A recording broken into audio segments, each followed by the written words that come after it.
आप सभी को जय मसीह की। आज हम सब जो है स्पेशल सर्विस में शामिल हुए हैं। आज की सर्विस स्पेशल क्यों है? क्योंकि आज हम लोग इकट्ठे होके गुड फ्राइडे को सेलिब्रेट करने के लिए आए हैं। और गुड फ्राइडे जो है वो हमारे जीवन के लिए एक बहुत बड़ी ब्लेसिंग को लेके आता है। कई बार हम जो है क्रिसमस के इवेंट को बहुत बड़ा समझते हैं और गुड फ्राइडे के इवेंट को बहुत छोटा समझते हैं। लेकिन मैं बताना चाहता हूं, क्रिसमस जितना ज्यादा वैल्यूबल है हमारे लिए, उससे कई गुना ज्यादा वैल्यूबल हमारे लिए गुड फ्राइडे है। क्योंकि वो ऐतिहासिक दिन था जिस दिन प्रभु यीशु मसीह ने स्वयं अपनी मर्जी से कलवरी क्रूस पर आपके लिए, मेरे लिए लहू को बहाया और अपने आप को बलिदान कर दिया। और ऐसा करके प्रभु ने समस्त मानव जाति के उद्धार का मार्ग खोल दिया। इसीलिए हम जितने भी क्रिश्चियंस हैं और जितने भी यहूदी लोग हैं जो प्रभु यीशु मसीह पर यकीन लाते हैं, ईमान लाते हैं, वो कहते हैं ये बैड फ्राइडे नहीं, ये गुड फ्राइडे है। गुड क्यों है? क्योंकि हमारे पापों के लिए किसी ने बलिदान दिया है, इसीलिए इसको गुड कहा जाता है, इसको बैड नहीं कहा जाता। अब कई बार कुछ ऐसे क्रिश्चियंस भी हैं जो कहते हैं हर साल ये लोग गुड फ्राइडे पे यीशु मसीह को क्रूस पर टांग देते हैं और गुड फ्राइडे को मनाते हैं। हर बार इनका यीशु मसीह क्रूस पर जाता है, लेकिन उनको ये नहीं पता, ये उनकी टोटल रॉन्ग मेंटालिटी है। हम गुड फ्राइडे पर यीशु मसीह को क्रूस पर नहीं चढ़ाते और यीशु मसीह को किसी ने क्रूस पर नहीं चढ़ाया। यीशु मसीह स्वयं अपनी इच्छा से अपने प्राण को, अपनी जान को देने आए थे।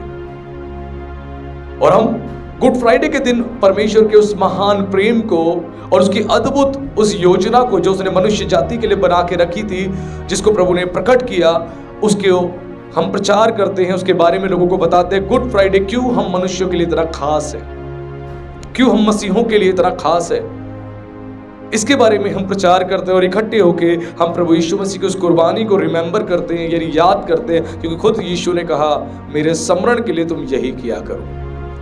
इस रीति से प्रभु ने प्रभु भोज के बारे में बताया। ना केवल प्रभु भोज के बारे में हमें याद रखना है, वह प्रभु ने जो कुर्बानी दी उसको भी हमें रिमेंबर करना है। जब हम इसको रिमेंबर करते हैं तो परमेश्वर हमें वापस से अपने नजदीक में लेके आता है और उसके बाद हमारे अंदर एक बड़ा बदलाव आता है। तो आज के हम प्रचार को सुनेंगे और प्रभु आप सबको बहुत आशीष देगा। बारूक अता अदनोई अलहीनु मेलेक हो अलाम। हे ईश्वर, ब्रह्मांड के राजा, आप धन्य हैं। हमेशा से परमेश्वर के वचन को जब प्रचार किया जाता है, सभी यहूदी लोग इसी कलाम को, इसी बात को कहते हैं, सभी रब्बी इसी बात को कहते हैं। उसके बाद वो परमेश्वर के वचन का प्रचार करते हैं ताकि सुनने वाले इस बात को याद रखें हमारा परमेश्वर कौन है। वो ईश्वर है और ब्रह्मांड का राजा है और वो धन्य है। आज हमें परमेश्वर वचन से बहुत सारी गहरी बातें बताएगा और हमें सिखाएगा क्यों प्रभु यीशु मसीह को ये कुर्बानी देने की आवश्यकता पड़ी। उसकी क्या आवश्यकता थी कि उसको कुर्बानी देने की आवश्यकता पड़ी? वो तो परमेश्वर था, और परमेश्वर अगर मुंह से बोलता कि सब मनुष्य जाति के पाप क्षमा हो गए तो क्षमा हो गए। हम देखते हैं एक व्यभिचारिणी जो है, यीशु मसीह ने जब तक कुर्बानी नहीं दी थी, लेकिन यीशु मसीह के पास जब एक व्यभिचारिणी स्त्री को लाया गया और लोगों ने बोला मूसा की व्यवस्था में लिखा है जो व्यभिचार करते हुए पकड़ी जाए उसको पथराव करके मार दिया जाए, गुरु तू बता हम क्या करें। उसके बाद यीशु मसीह ने सबसे पहले झुककर जमीन पर कुछ लिखना शुरू कर दिया। बाइबल में नहीं लिखा प्रभु यीशु मसीह ने क्या लिखा था, लेकिन बहुत सारे बाइबल स्कॉलर्स बहुत सारी बातों को बयान करते हैं। कुछ ऐसा भी कहते हैं कि प्रभु यीशु मसीह जमीन पर जो है, जिस मट्टी से इंसान को बनाया, उसी मट्टी से बनाए हुए इंसान के ऊपर जब मट्टी में वो लिख रहा था, क्या लिख रहा था? वो उनके पापों को उनको स्मरण करा रहा था। क्योंकि यीशु ने बोला तुम में से जिसने पाप ना किया वो पहले पत्थर उठाए। ऐसा बोल के यीशु जमीन पर लिखने लगा, और जैसे यीशु जमीन पर लिख रहा था वैसी जो है लोगों के हृदय बदल गए और लोगों ने जो है पत्थर छोड़कर वहां से चले गए। और कुछ बाइबल स्कॉलर ऐसा भी कहते हैं, वो कहते हैं जैसे सिने पर्वत पे हम देखते हैं, पट्टियों पर देखते हैं, एक उंगली आई, उस उंगली ने 10 कमांडमेंट्स को लिख दिया। वैसे ही वो जिसने 10 आज्ञाएं दी थी उसी ने एक नई आज्ञा लिखी कि तेरे पाप मैंने क्षमा कर दिए हैं। उसी उंगली ने जिसने आदेश दिया था, कमांडमेंट्स दी थी, वही उंगली से जमीन पर लिखा गया। उसके बाद सारे लोग वहां से चले गए। और जब प्रभु सीधे हुए, खड़े हुए, तो स्त्री से पूछा बाकी सारे लोग कहाँ गए? तो उसने बोला प्रभु सब चले गए। तो यीशु ने कहा जा, मैं भी तुझे क्षमा करता हूं, फिर से पाप ना करना। वो तो ब्रह्मांड का परमेश्वर है, सर्वशक्तिमान ईश्वर है। उसने मुंह से कहा उसके पाप क्षमा हो गए, तो परमेश्वर को क्या आवश्यकता पड़ी क्रूस पर लहू बहाने की? वो चाहता तो मुंह से कह देता, सबके पाप क्षमा हो जाते।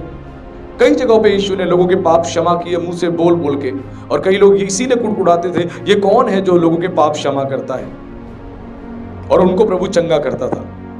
तो क्या जरूरत पड़ी प्रभु यीशु मसीह को इस पृथ्वी पर आने की और अपना लहू बहाने की? ये गुड फ्राइडे का संदेश है जिसको सुनना और जानना बहुत जरूरी है।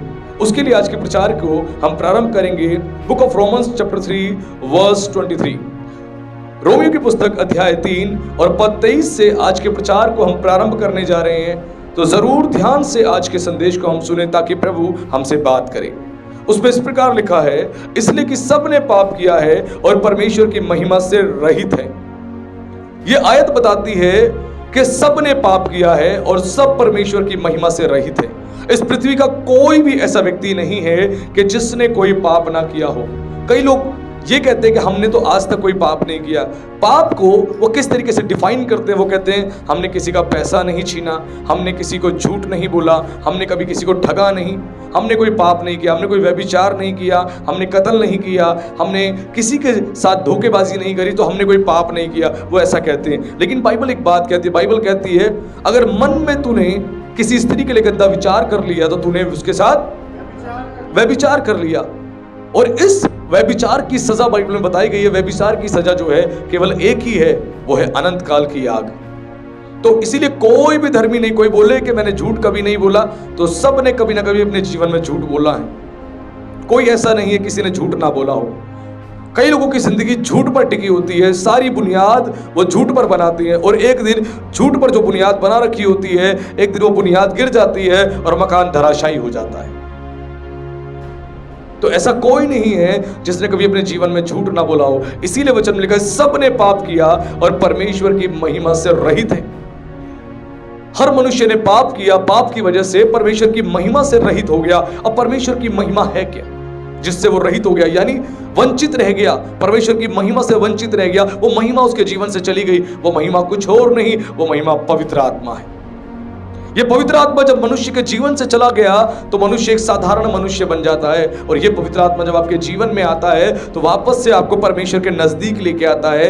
ये है वो महिमा जिसको इब्रानी भाषा में शेकीना महिमा कहा जाता है, पवित्र आत्मा को। और ये पवित्र आत्मा जो है जब मनुष्य के जीवन से चला जाता है तो मनुष्य का कॉन्शियस जो है पूरी तौर से शारीरिक हो जाता है, संसारिक हो जाता है। वो सारे रास्ते वो इख्तियार करता है जो उसे सही लगते हैं। जो परमेश्वर का वचन कहता है उसको नहीं मानेगा, वो अपनी मर्जी से सारे रास्ते इख्तियार करेगा, और उसके बाद वो धीरे धीरे पाप के दलदल में फंसता चला जाएगा, गिरता चला जाएगा। उसके बाद उससे निकलना उसके लिए बहुत मुश्किल है, बहुत मुश्किल है। इसीलिए परमेश्वर जो है हमसे प्रेम करता है, इसीलिए उसने अपने पुत्र को यहाँ पर इस पृथ्वी पर आपके मेरे लिए 2000 साल पहले बलिदान होने के लिए भेज दिया। क्योंकि हम जब देखते हैं जब परमेश्वर ने आदम को बनाया, जो पहला मनुष्य था, पहला मनुष्य जो इस पृथ्वी पर बनाया गया उसका नाम आदम था और उसकी पत्नी का नाम हव्वा था। और ये कोई काल्पनिक बातें नहीं है, एक हकीकत है। क्योंकि ये हिस्टोरिकल वो बातें हैं, जब आप इजराइल कभी जाएंगे तो इजराइल में आपको आज भी वंशावलियां मिल जाएंगी। इजराइल के अंदर जो है आज भी यहूदियों ने वंशावलियों का रिकॉर्ड रखा हुआ है, यानी किस वंश के द्वारा कौन व्यक्ति आया, इस प्रकार करके पूरी वंशावलियां हैं, जो इस बात का सबूत है आदम सचमुच एक मनुष्य था। और आदम के द्वारा जो है उसके बच्चे पैदा हुए, उन बच्चों के द्वारा आगे पृथ्वी पर धीरे धीरे जनरेशंस बढ़ती चली गई। तो आदम ने जब पाप किया, उसने क्या पाप किया? परमेश्वर की आज्ञा का उल्लंघन किया, परमेश्वर की आज्ञा का उल्लंघन किया। आज हमारे जीवन में पाप क्या है? परमेश्वर की आज्ञा का उल्लंघन करना। पाप कुछ और नहीं है। हमें लगता है कि हम अगर किसी को झूठ बोल रहे हैं, या किसी को हम ठग रहे हैं, या किसी के साथ हम गलत काम कर रहे हैं, मार पीट रहे हैं, यही पाप है। नहीं नहीं, पाप यह है कि परमेश्वर की आज्ञा को, उसकी कमांडमेंट्स को हम ब्रेक कर देते हैं, हम तोड़ देते हैं। और जब परमेश्वर की आज्ञा को, उसकी कमांडमेंट्स को हम तोड़ देते हैं तो उसके बाद वो पाप ठहरता है, पाप ठहरता है। क्योंकि परमेश्वर ने जो कुछ हमसे कहा है हमें उसकी बात सुननी और माननी है। आज कई लोग प्रतिदिन पाप करते हैं, प्रतिदिन प्रतिदिन परमेश्वर की आज्ञा जानने के बावजूद भी उसकी आज्ञा का उल्लंघन करते हैं। प्रतिदिन परमेश्वर ने कहा किसी को झूठ नहीं बोलना, हम झूठ बोलते हैं। परमेश्वर ने कहा किसी को ठगना नहीं, हम ठगते हैं। परमेश्वर ने हमसे कहा कि किसी स्त्री को देखकर मन में गंदे विचार नहीं करना, हमने वो भी किया। परमेश्वर ने कहा किसी की धन संपत्ति का लालच नहीं करना, हम वो भी करते हैं। परमेश्वर ने कहा जब तेरे शत्रु पर कोई विपत्ति आए तो उसको देख के हंसना मत, ऐसा ना हो विपत्ति उठा के तेरे सर पे डाल दूं। जब हमारे किसी ऐसे व्यक्ति के ऊपर विपत्ति आती है जिसने हमारे साथ कुछ बुरा किया होता है तो उस पर जब विपत्ति हम हंसते हैं, हम कहते हैं देखा ना हमारे साथ गलत किया था, आज गलत हो रहा है ना, हम हंसते हैं वहां पर। ये पाप है। और मनुष्य कितने प्रकार के पाप प्रतिदिन करता है। प्रतिदिन पड़ोसी ने परेशान कर दिया, दुखी कर दिया, अचानक से पड़ोसी घर में कोई समस्या आ गई, परेशानी आ गई, हमने देखा तो हमें खुशी होती है और हम उस बात को ठहा के ले लेके बोलते देखा मेरे साथ गलत किया था ना, अब हो गया ना गलत। ये हमारी विचारधारा है। परमेश्वर कहता है कि इंसान इसी वजह से उसको मेरी महिमा की आवश्यकता है, क्योंकि जब मेरी महिमा उसके जीवन में नहीं होगी तो वो इंसानों की तरह जीवन जिएगा। आदम जो है परमेश्वर की समानता और उसके स्वरूप में रचा गया था, यह बाइबल बताती है। स्वरूप में यानी जैसा परमेश्वर दिखता है वैसा परमेश्वर ने आदम को बनाया था। समानता यानी जो अधिकार, जो अथॉरिटी परमेश्वर के पास थी, सेम वही अधिकार, वही अथॉरिटी परमेश्वर ने आदम के हाथ में दी थी, सेम एज इट इज। आदम जो है अदन के बगीचे में रहते हुए जगत के छोर तक वो देख सकता था। यह अधिकार, यह अथॉरिटी परमेश्वर ने दी। वो कहता चंद्रमा को कि तू रुक जा तो रुक जाता, सूरज को कहता थम जा तो थम जाता। यह पूरा अधिकार परमेश्वर ने दिया था। सारे जानवर उसकी बात को सुनते, सारे जानवर उसकी बात को मानते थे। वो अधिकार उसके पास था, वो अथॉरिटी उसके पास थी। और यह अधिकार, अथॉरिटी केवल उसके पास इसीलिए नहीं थी कि वो पूरे सृष्टि को ही कमांड करता, नहीं, यह अधिकार, यह अथॉरिटी परमेश्वर ने उसको दी ताकि वो अपनी पत्नी हवा को भी अगर कहता इस फल को ना खा तो वो भी बात मानती। ये भी अधिकार परमेश्वर ने, अथॉरिटी उसको दी थी। लेकिन उसने सब जगह पे अपनी अथॉरिटी का यूज किया, लेकिन यहां पर यूज नहीं किया, यहां पर यूज नहीं किया।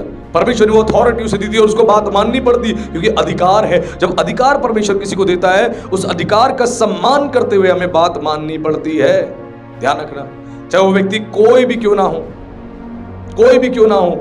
आपके पिता अगर अच्छे हैं, आपके पिता चाहे बुरे हैं, परिवार में चाहे कमा के खिलाते हैं या नहीं खिलाते हैं, अगर उन्होंने आपसे खाना मांगा, आपसे पानी मांगी तो आपको देना पड़ेगा। क्यों? वो अधिकार, वो अथॉरिटी उनके पास है। परमेश्वर ने उनको ये अधिकार दिया है आपके ऊपर और वो आपके अधिकारी है। वैसे आदम को परमेश्वर ने पूरी अथॉरिटी, पूरा अधिकार दिया, लेकिन आदम ने क्या किया? परमेश्वर की आज्ञा को ना मानकर, उसकी आज्ञा को तोड़कर उसने क्या किया? पाप किया। और परमेश्वर ने कितनी आज्ञा दी थी आदम को? एक ही आज्ञा थी उस समय तक, केवल एक आज्ञा। मूसा के समय तो 10 आज्ञाएं मिली, पहले तो एक ही आज्ञा थी। एक ही आज्ञा परमेश्वर ने दी थी। वो परमेश्वर ने जानबूझ के उसको आज्ञा दी थी कि तू अदन के बगीचे में से सारे फल को खा लियो, लेकिन इसको मत खाइयो भाई, बीच में जो फल, इस पेड़ के फल का मत खाइयो। क्यों? परमेश्वर ने उसको जानबूझ के ये बात कही थी, इसीलिए कि परमेश्वर देखना चाहता था कब तक ये मेरी बात मानेगा, कब तक। और आदम ने जो है एक समय आने पर परमेश्वर की आज्ञा को तोड़ दिया, और आज्ञा को जब उसने तोड़ा, उस फल को खा लिया, तो फिर क्या हुआ? परमेश्वर की आत्मा, ये जो पवित्र आत्मा है, वो उसके जीवन को छोड़ के चला गया। क्योंकि परमेश्वर का पवित्र आत्मा ही है जो आपको परमेश्वर के समानता में लेके जाता है। अगर पवित्र आत्मा आपके जीवन में नहीं, आप परमेश्वर की समानता में कभी नहीं पहुंच पाओगे। जितने हम बड़े बड़े भविष्यवक्ता देखते हैं, प्रेरित देखते हैं, जिनको प्रभु ने अद्भुत रीति से इस्तेमाल किया, वो पवित्र आत्मा ही था जो उनको तैयार करता चला गया, तैयार करता चला गया। और जब पवित्र आत्मा आपके जीवन में नहीं, तो आपके जीवन में केवल संघर्ष, स्ट्रगल होगा। क्यों? क्योंकि पवित्र आत्मा क्या करता है? पवित्र आत्मा आपको डायरेक्शन देता है, पवित्र आत्मा आपको मार्गदर्शन देता है। और यही महिमा जो थी वो इंसान के पास से चली गई, आदम और हव्वा के पास से चली गई। जाने के बाद उसके बाद वो साधारण मनुष्य बन गए। अब अधिकार छिन गया। एग्जाम्पल के तौर पे हमारे सामने आकाश अगर बैठा हुआ है, आकाश जिस कंपनी में जॉब करता है, आकाश को जो है मैनेजर बना दिया जाए कि आकाश तुम मैनेजर हो, तुम्हें क्या करना है? तुम्हें सबकी सैलरीज बनानी है, तुम्हें ध्यान रखना है सबकी अटेंडेंस का, तुम सबकी छुट्टियों को तुम पास करोगे और तुम मना करोगे। वो अधिकार आकाश के पास है। अब आकाश जो है, अधिकार किसने दिया? बॉस ने दिया। और आकाश जो है बॉस की बात ही ना सुने, बॉस की बात ही ना माने, थोड़े दिन में क्या होगा? बॉस उसको बार बार कुछ बोलेगा और वो नहीं सुनेगा, तो अंत में क्या करेगा बॉस? वो अधिकार उससे ले लेगा, कहेगा अब से तुम मैनेजर नहीं हो। उसके बाद क्या होगा? आकाश अगर किसी को बोलेगा ऑफिस के अंदर कि कल से तुम्हें छुट्टी पे नहीं जाना, वो कहेगा आप हो कौन? किसने अधिकार दिया? अधिकार था आपके पास, अब छिन गया है, अब अधिकार नहीं है। तो आकाश की बात कोई नहीं सुनेगा, किसी हाल में नहीं सुनेगा। आकाश बोलेगा तुम्हारी छुट्टी पास नहीं होगी, ध्यान रखना। वो बोलेंगे आप हो कौन? अब आपका अधिकार छिन चुका है, आपके पास अधिकार नहीं है, इसीलिए आप मुझे नहीं कह सकते। वैसे ही आदम के पास से, हवा के पास से वो अथॉरिटी चली गई थी, वो अधिकार चला गया था जो परमेश्वर ने दिया था। वो कौन सा अधिकार था? अपनी समानता का, अपनी समानता का। यानी मैं इस पृथ्वी का मालिक हूं तो तुम भी अब मालिक हो। सेम अधिकार, जैसे बाप अपने बच्चे को विरासत में सेम अधिकार देता है, तो परमेश्वर ने सेम अधिकार आदम और हवा को भी दिया। वो सेम अधिकार था, सेम अथॉरिटी थी, लेकिन उन्होंने अपने परमेश्वर के, अपने पिता की आज्ञा को तोड़ दिया, उल्लंघन किया, और ये अधिकार उनके पास से छिन गया। और अधिकार जब छिन गया तो वो एक साधारण मनुष्य बन गए। पवित्र आत्मा उनके जीवन से चला गया, और जब जीवन से उनके चला गया उसके बाद वो एक साधारण मनुष्य बन गए और परमेश्वर की उपस्थिति से निकाले गए, परमेश्वर की उपस्थिति से निकाले गए। उसके बाद क्या रहा? उसके बाद केवल उनके जीवन में स्ट्रगल, संघर्ष, समस्याएं और परेशानियां। और हम पढ़ते हैं बाइबल में, वो इतनी मेहनत करता, इतनी मेहनत करता, वचन में लिखा है वो इतनी मेहनत करता था कि मेहनत करने के बाद पृथ्वी जो है उसके लिए ऊंट कटारे उगाती थी। आपने देखा है, आज मनुष्य जब खेत में खेती करने जाता है, वो हल को जोतता है, उसके बाद वहां पर बीज को डालता है, उसकी सिंचाई करता है, देखरेख करता है, और बाद में जाके कई महीनों का इंतजार करता है, तब जाके वो फसल वहां पे आती है। और फसल आने के बाद वो क्या कहता है? कहता है मेरी लागत भी नहीं निकली, लागत भी नहीं निकली, फसलें खराब हो जाती हैं, लागत तक नहीं निकलती। वो बेचारा अफसोस करता है कि मैंने इतनी मेहनत करी, उसका फल मुझे क्या मिला? लिमिटेड। क्योंकि परमेश्वर के द्वारा एक श्राप आया था आदम के जीवन पर, हवा के जीवन पर। उस श्राप के द्वारा जो है मनुष्य जाति श्रापित हो गई। आज मनुष्य स्ट्रगल क्यों कर रहा है? आज कमा रहा है, कमाने के बावजूद भी कुछ खा नहीं पा रहा। आज मेहनत कर रहा है, परिश्रम कर रहा है, 18 घंटे नौकरी, 14 घंटे नौकरी, 12 घंटे नौकरी, और उसके बाद सैलरी कितनी है? लिमिटेड सैलरी है, 10,000, 15,000, 20,000। उससे ज्यादा तो बच्चों की फीस में, घर के राशन में, रेंट को देने में, गाड़ी में तेल डलवाने में, इसमें ही निपट जाता, कुछ बचता ही नहीं। अब करे क्या? क्यों? इंसान के जीवन में श्राप आ गया, और वो श्राप ने पूरी मनुष्य जाति को घेर लिया। श्राप कब आया? श्राप जब आया जब पाप हुआ, पाप के बाद श्राप आया। अब जब पाप करता है कोई मनुष्य, उस पाप में शामिल हो जाता है, पाप के बाद उसके जीवन में श्राप आता है। और पाप करते ही परमेश्वर किसी को क्विकली दंड नहीं देता। कई लोग सोचते हैं छोटा सा पाप है, मैं कर लेता हूं, परमेश्वर तो दंड नहीं देगा, वो क्षमा कर देगा। परमेश्वर अपने नियम से, अपने वचन से बंधा हुआ है, वो इससे ध्यान रखना, वो देगा ही देगा, वो छोड़ेगा नहीं। ये परमेश्वर का तरीका है, लेकिन वो उसी टाइम नहीं देगा, वो समय लगाता है, उतावलेपन से नहीं करता, वो एक समय लगाता है। ये परमेश्वर का तरीका है, क्विकली नहीं करेगा, वो एक समय लेगा हर चीज का। बाइबल में मल्टीपल एग्जांपल्स हम देखते हैं। इजराइलियों ने पाप किया और उनके लिए क्या बोला गया? बोला गया कि आने वाले समय में तुम पर देश देश के लोग चढ़ाई करेंगे, उसके बाद तुम्हारे देश को तबाह कर देंगे और तुम तितर बितर हो जाओगे। और ऐसा ही समय आया, सारे यहूदी लोग, इजरायली लोग जो है वो यरूशलेम से, इजराइल से निकाले गए। परमेश्वर ने दंड, उन्होंने गुनाह कब किया और परमेश्वर ने दंड देखिए कब दिया। समय लगाता है परमेश्वर। कई बार हम उस चीज को बड़े हल्के में ले लेते हैं, हल्के में ना ले। छोटा पाप आपका या बड़ा पाप आपका एक बीज के समान है। आपने कर दिया तो अपने बीज बो दिया। जब आपने बीज बो दिया तो बीज धीरे धीरे पौधा बनेगा, फिर पेड़ बनेगा, उसके बाद आपको नुकसान देगा, उससे पहले नहीं। ध्यान रखना। इसीलिए आप अपने जीवन को आज इस समय जांचिए। जब इस संदेश को सुन रहे हैं तो अपने जीवन को जांचते जाएं, कितनी आज्ञाएं परमेश्वर की आप तोड़ते हैं, कितनी आज्ञाएं तोड़ते हैं प्रतिदिन। मैं यहाँ डराने के लिए आपको मैं प्रचार नहीं कर रहा, मैं कोई मशीन गन लेके आपके ऊपर तान के मैं प्रचार नहीं कर रहा कि आप डरो और कांपो। लेकिन परमेश्वर के उस न्याय को और परमेश्वर की उस करुणा को आपको दोनों को समझना पड़ेगा। आदम ने पाप किया तो क्या किया परमेश्वर ने? परमेश्वर ने उसको अदन के बगीचे से बाहर कर दिया। उसके बाद समस्त मानव जाति पापी हो गई। उसके बाद पाप सारे मनुष्य में फैल गया, सारे मनुष्य में पाप फैल गया। आपने देखा है ना, कई बार घर के अंदर एक व्यक्ति चोर निकलता है, डकैत निकलता है, मर्डर निकलता है, पूरा परिवार भुगतता है। गुनाह तो एक ने किया, भुगता पूरे परिवार ने, पूरे परिवार ने भुगता। मान लीजिए आपके परिवार का कोई व्यक्ति बाहर कहीं जाता है, उसकी लड़ाई झगड़ा किससे हो गया और उसने क्या करा, गुस्से गुस्से में, ताव में उस व्यक्ति को जान से मार दिया। अब जान से उसने मार दिया और उसके बाद वो भाग गया। अब क्या होगा? जब पुलिस वालों को पता लगेगा वो कौन है, वो पूरे परिवार को उठाएंगे और उठा के जेल में बंद करेंगे और पूरे परिवार को टॉर्चर करेंगे और उसके बाद उनको परेशान करेंगे जब तक उनका बेटा मिल ना जाए। और मिलने के बावजूद भी परेशान करते रहेंगे। वहां से अलग परेशान, समाज के लोगों से अलग परेशान, रिश्तेदारों से अलग परेशान, और सब जगह से परेशान किया जाएगा। गुनाह एक करता है, भुगतना पूरे परिवार को पड़ता है। लोग सोचते हैं मैं ही तो गुनाह कर रहा हूं, उसके गुनाह के कारण पूरा परिवार भुगतता है। इकलौता व्यक्ति नहीं है केवल वो कि गुनाह करके वही भुगतेगा, सबको भुगतना पड़ता है, सबको। घर के अंदर एक मुखिया जो होता है, जो परिवार की जिम्मेदारी है उसके जीवन में, अगर वो नशेड़ी हो जाए, वो जुआरी हो जाए, वो गंजेड़ी हो जाए, गलत मार्गों पे चला जाए, काम धंधा छोड़ दे, नौकरी ना करे, बिजनेस ना करे, सब छोड़ दे, तो क्या होगा परिवार में? सब भूखे मरेंगे, खाने को नहीं होगा, पहनने को नहीं होगा, पूरा परिवार तकलीफ उठा रहा होगा। क्यों? एक व्यक्ति ने गलत फैसला लिया, भुगतान पूरे परिवार को करना पड़ रहा है, पूरे परिवार को। वैसे आदम का एक गलत फैसला केवल उसके लिए नहीं, उसकी सारी पीढ़ियों के लिए और हम सब के लिए एक समस्या और परेशानी का कारण बन गया था, हम सब के लिए। और परमेश्वर की महिमा को उसने खो दिया। जब मनुष्य परमेश्वर की महिमा को खोता है तो जीवन में समस्याएं आती है। आज खुद को हमें जांचना है। इस गुड फ्राइडे के मैसेज को जो हम सुन रहे हैं, हमें खुद को जांचना, कितनी आज्ञाओं को हम प्रभु की तोड़ते हैं। अगर आज भी हमारे जीवन में परमेश्वर के वचन की अहमियत नहीं है तो लगातार हम इस काम को करते रहेंगे। अगर अहमियत है तो वैल्यूज देंगे। परमेश्वर के वचन की अहमियत का मतलब क्या होता है? परमेश्वर का वचन यानी परमेश्वर की मुंह की आवाज, उसकी मुंह की आवाज की हम अगर बात सुन रहे हैं, वैल्यूज दे रहे हैं, तो हम परमेश्वर को वैल्यूज दे रहे हैं, वरना हम नहीं दे रहे। लेकिन परमेश्वर ने फिर भी एक महान योजना को बनाया और परमेश्वर ने अपने लिए एक अलग ही जाति का गठन किया।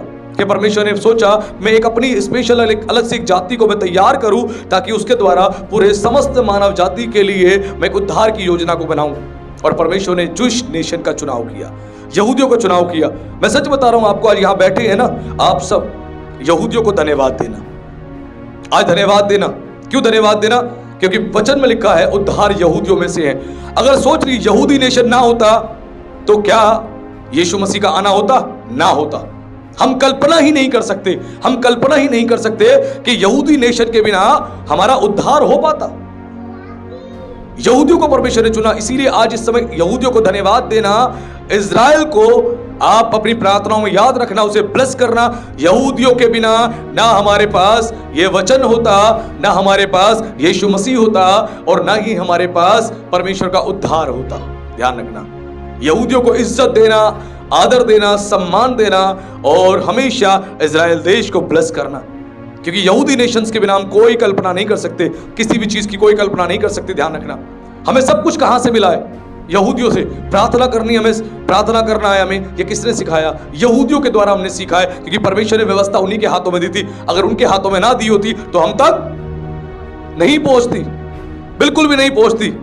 इसीलिए एक भविष्यवाणी का पूरा होना बहुत जरूरी था।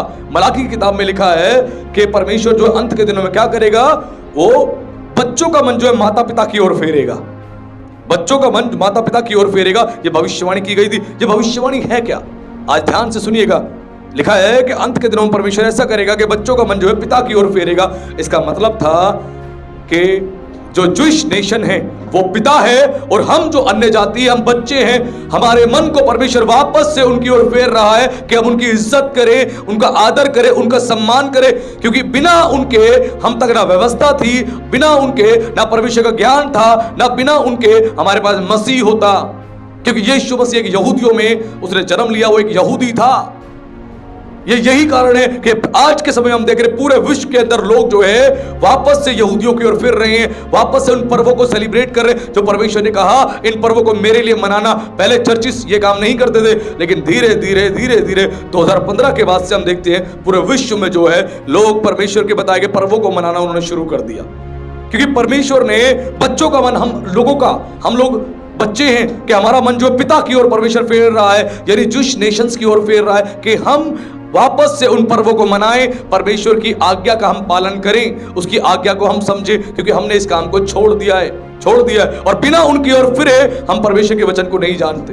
ध्यान रखना, आज बहुत से मसीह कहते हैं कि हमें आवश्यकता नहीं इस तरह उनको जानने की, उनके कल्चर को समझने की, उनके ट्रेडिशन को समझने की, हमें कोई आवश्यकता नहीं।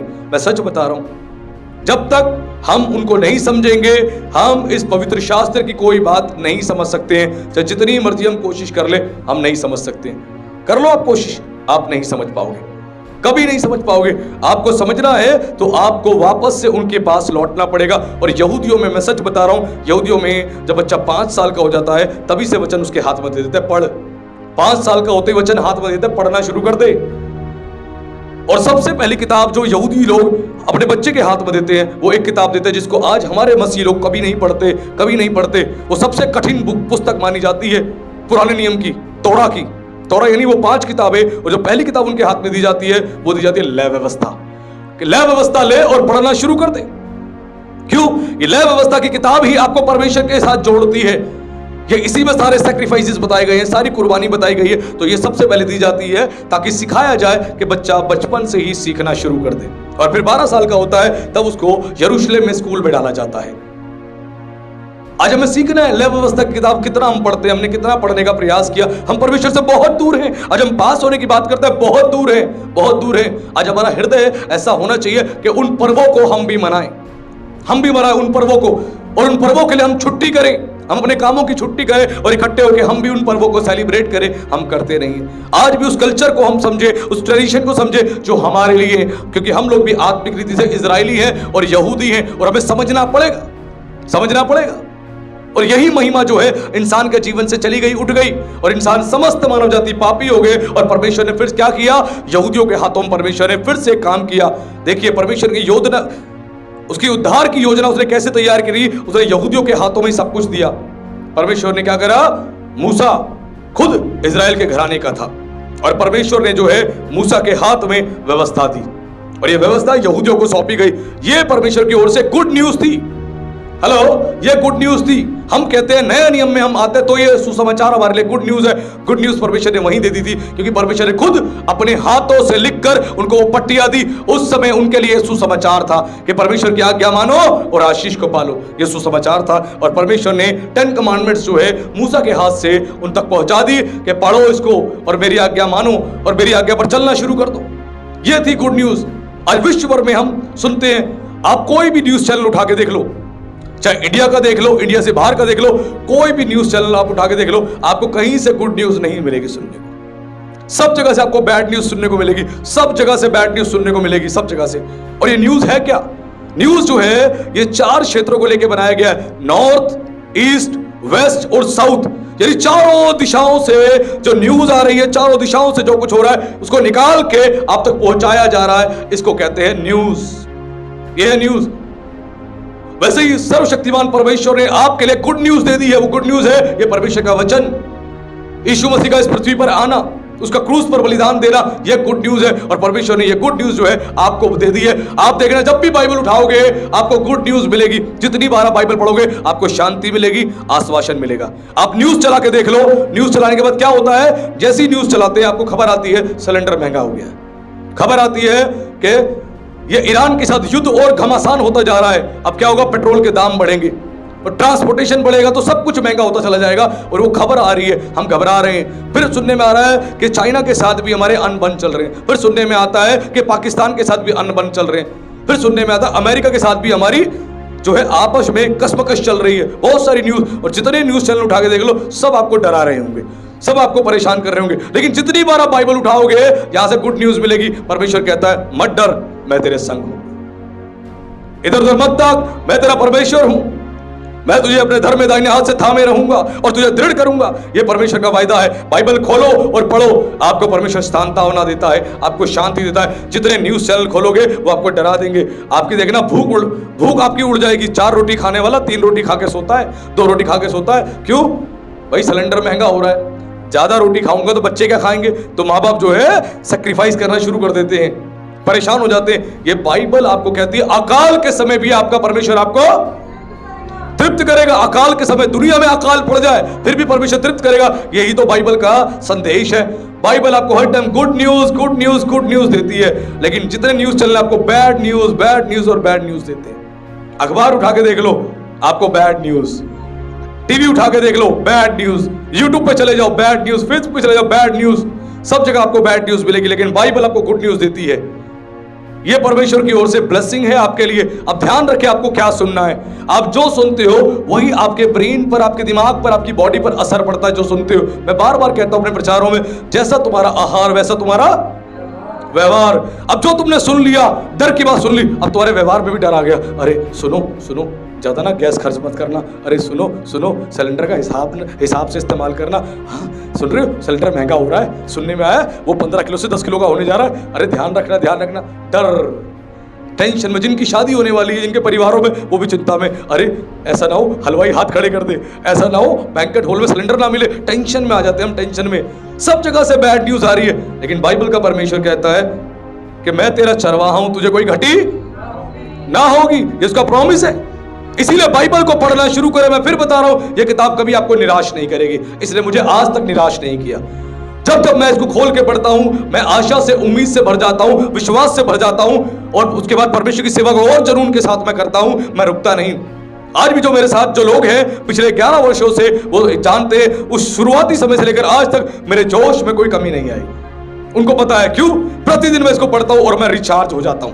प्रतिदिन मैं इसको पढ़ता हूं, मैं जोशीला हो जाता हूं। मैं सारी चिंताओं को, सारी टेंशन्स को, सारी प्रॉब्लम्स को एक तरफ रखता हूं और प्रभु की सेवा में फोकस करता हूं। अगर मैं सबको अपने साथ लेके चलूंगा, सारी परेशानियों को, समस्याओं को, तो मैं सेवा नहीं कर पाऊंगा। आपको अगर सेवा करनी है तो प्रॉब्लम साइड में करनी पड़ेगी और फिर सेवा के लिए आगे जाना पड़ेगा, ताकि फ्री माइंड से, अच्छे दिमाग के साथ आप एक अच्छी सेवा कर पाओ।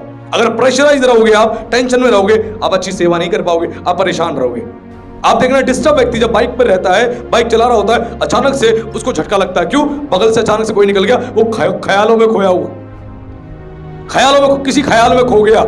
उसको नहीं पता कि रोड पर हूं मैं, फ्लाईओवर पे हूं, मैं गाड़ी चला रहा हूं। अचानक से कोई ख्याल आता है, उस ख्याल में खो जाता है और बगल से गाड़ी जाती है उसको जगाने के लिए, और गलती से एक्सीडेंट होता तो चला जाता। क्यों? टेंशन में है, टेंशन में है। इसीलिए प्रभु यीशु मसीह ने क्या बोला? चिंता मत करना। चिंता करने का काम तुम्हारा नहीं है, यह अन्य जातियों का है। आप मसीह लोगों का नहीं है। अन्य जातियों को चिंता करने दो, सिलेंडर महंगा हो रहा है, उनको चिंता करने दो, महंगाई बढ़ती जा रही है। हमारा नहीं है। कितना सिखाता हूं मैं, लेकिन कई बार क्या करता है, हम सुन के अनसुना कर देते हैं। अरे बाइबल को पढ़ो, या खुदा पर यकीन कर लो, या फिर डाउट करते रहो, मर्जी तुम्हारी है। चेलों को प्रभु ने क्या बोला? प्रभु ने बोला, हे अल्पविश्वासियों, तुम्हारी कब तक सहता रहूंगा? अल्पविश्वासी का मतलब होता है लिटिल फेथ, थोड़ा सा विश्वास था उनका, थोड़ा सा। यानी प्रभु कर भी सकता है और नहीं हुआ तो, कर भी सकता है, नहीं हुआ तो। ऐसी हम लोग हैं, चिंता में डूब जाते, उस दिन क्या होगा, इस दिन क्या होगा। अरे विश्वास रखो, अपने बाप की ओर देखो, वचन में लिखा है वो तुम्हारे मुंह को काला ना होने देगा। हम किस बात की चिंता करते हैं? अब विश्वास रखो, वो संभालने वाला परमेश्वर है। हर जगह से बैड न्यूज मिलेगी। टेंशन से आजाद होना है तो इस पवित्र शास्त्र को पढ़े। मैं सच बता रहा हूं, जब भी बैठ के मेडिटेशन करता हूं, ऐसी शांति मेरे भीतर जाती है, ऐसा आनंद मेरे भीतर जाता है, ऐसा प्रेम से मैं भर जाता हूं। उसके बाद मुझे कुछ नहीं सूझता, एक ही बात सूझती है कि प्रभु के साथ चलते रहो। वो बैठा है ना, वो सब कुछ संभालेगा, वो सब कुछ पूरा करेगा। हम किस बात की चिंता करें? लेकिन जब आप इस वचन को नहीं जानते होंगे, आप खुदा के साथ नहीं बैठेंगे, आप टेंशन में आ जाएंगे, आप परेशान हो जाएंगे। अगर चाहते हो चिंताओं से मुक्त होना, तो इस पवित्र शास्त्र को प्रतिदिन पढ़े। क्यों लिखा है? डे और नाइट मेडिटेशन करना है। जब डे और नाइट मेडिटेशन करोगे तो परमेश्वर आपको बहुत ब्लेस करेगा, बहुत आशीष देगा। और परमेश्वर ने वापस से एक योजना तैयार करी, और वो योजना जब तैयार करी, ध्यान रखना, यहूदियों की कितनी ज्यादा वैल्यूज हैं आज अपने जीवन में, इस बात को समझ लेना। मैं फिर बता रहा हूं, मैं ये नहीं कह रहा कि आप लोग यहूदी बन जाओ। बाइबल ही कहती है कि तुम लोग जो हो आत्मिक रीति से यहूदी हो और इजरायली हो। हम हैं, ध्यान रखना। अब्राहम के द्वारा हम सब जो हैं अब्राहम की संतान कहलाते हैं, क्योंकि अब्राहम हमारे विश्वास का पूर्व पिता है और हम सब उसकी संतानें हैं। ये बाइबल बता रही है। लेकिन बहुत जगहों पे आपको सिखाया जाएगा, अरे यहूदी कल्चर मत अपनाओ, यहूदी ट्रेडिशन मत अपनाओ। क्यों? यीशु मसीह कहां से आया था? अमेरिका से, इंग्लैंड से, लंदन से, वहां से आया था। सारे पर्वों में यीशु मसीह की भविष्यवाणी छुपी है। हर एक यहूदियों के कामों में यीशु मसीह की भविष्यवाणियां छुपी है। सब कुछ यीशु मसीह को प्रस्तुत कर रहा था, सब कुछ यीशु मसीह को प्रस्तुत कर रहा था। ध्यान रखना, ओल्ड टेस्टमेंट परमेश्वर की छाया है, न्यू टेस्टमेंट परमेश्वर का प्रकटीकरण है। पुराने नियम में परमेश्वर को हम छाया के रूप में देखते हैं, लेकिन नए नियम में साक्षात वो परमेश्वर जो इनविजिबल था, जिसकी आवाज को सुनते थे, वो साक्षात इस पृथ्वी पे मनुष्य देह लेके आ गया। वो प्रकटीकरण है हमारे लिए। फिर भी हमें डर लगता है, क्या होगा। आज इस गुड फ्राइडे के दिन मैं आप सबको फिर से एक आश्वासन देना चाहता हूं, मत डरना। जितने मर्जी क्राइसिस आ जाए, इन्फ्लेशन बढ़ जाए, घबराना नहीं। तुम्हारे घर में परमेश्वर भोजन का प्रबंध करेगा, तुम्हारे वॉलेट को भर के रखेगा, तुम्हारे घर की सारी आवश्यकताएं पूरी करेगा। वो सच्चा परमेश्वर है, वो झूठा नहीं। एक बार के लिए मैं आपको धोखा दे दूं, मैं आपका साथ छोड़ दूं, आप किसी का साथ छोड़ दो, लेकिन वो परमेश्वर कभी आपका साथ नहीं छोड़ेगा। ध्यान रखना, वो हमेशा आपके साथ खड़ा रहेगा अगर उस पर आपका ईमान है, यकीन है तो। और सच में मसीह यीशु में आपकी सलामती रहेगी, आपको डरने की आवश्यकता नहीं, घबराने की आवश्यकता नहीं। क्यों? यहूदी लोग तो आपस में मिलते क्या बोलते हैं? शालोम, तुम्हें शांति मिले। क्यों कहते हैं? हमें शांति की आवश्यकता है और यीशु के नाम में शांति है, वो शांति का राजकुमार है। इसीलिए परमेश्वर ने यहूदियों के पास एक योजना बनाई और उनको व्यवस्था दी, और व्यवस्था में परमेश्वर ने जो है उनको 5 प्रकार के बलिदान के लिए कहा। क्यों? वो 5 प्रकार के बलिदान जो थे वो वापस से उन्हें परमेश्वर के साथ जोड़ने के लिए परमेश्वर ने उन बलिदानों के लिए कहा। वो 5 प्रकार के बलिदान चढ़ाते थे। उसमें पहला बलिदान था होम बलि, जिसको बर्न्ट ऑफरिंग कहा जाता है। एक ऐसा बलिदान होता है जिसमें एक निर्दोष पशु को लिया जाता है। ध्यान सुनना, ये इसमें सारी एक बहुत गहरी बातें हैं, लेकिन मैं थोड़ा थोड़ा करके बताता चला जाऊंगा ताकि हमारा समय ज्यादा लंबा ना जाए। होम बलि जो है जिसको बर्न्ट ऑफरिंग कहा जाता है, जिसमें एक निर्दोष पशु को लिया जाता था और लेने के बाद उसको वेदी पर रखा जाता था और पूरी तौर से वेदी में उसको भस्म किया जाता था। मनुष्य के पाप होने के कारण उस पशु को भस्म किया जाता, पूरी रीति से भस्म होता था, और भस्म होने के बाद जाके वो भेंट जो है परमेश्वर को ग्रहण होती थी। अब इस प्रकार क्या है, अब समझ जाइए, ध्यान से सुनिएगा। अब ये पहला बलिदान जो होम बलि है हमें क्या सिखाता है? होम बलि सिखाता है हमें जैसे आग आती थी, आग आके उस निर्दोष पशु को पूरी तौर से जला के भस्म करती थी, उसी प्रकार जब हम मसीह यीशु को अपना जीवन देते हैं, पवित्र आत्मा की आग आती है, हमारे भीतर जाती है और हमारे अंदर के पाप को जला के भस्म करती है। हालेलुया।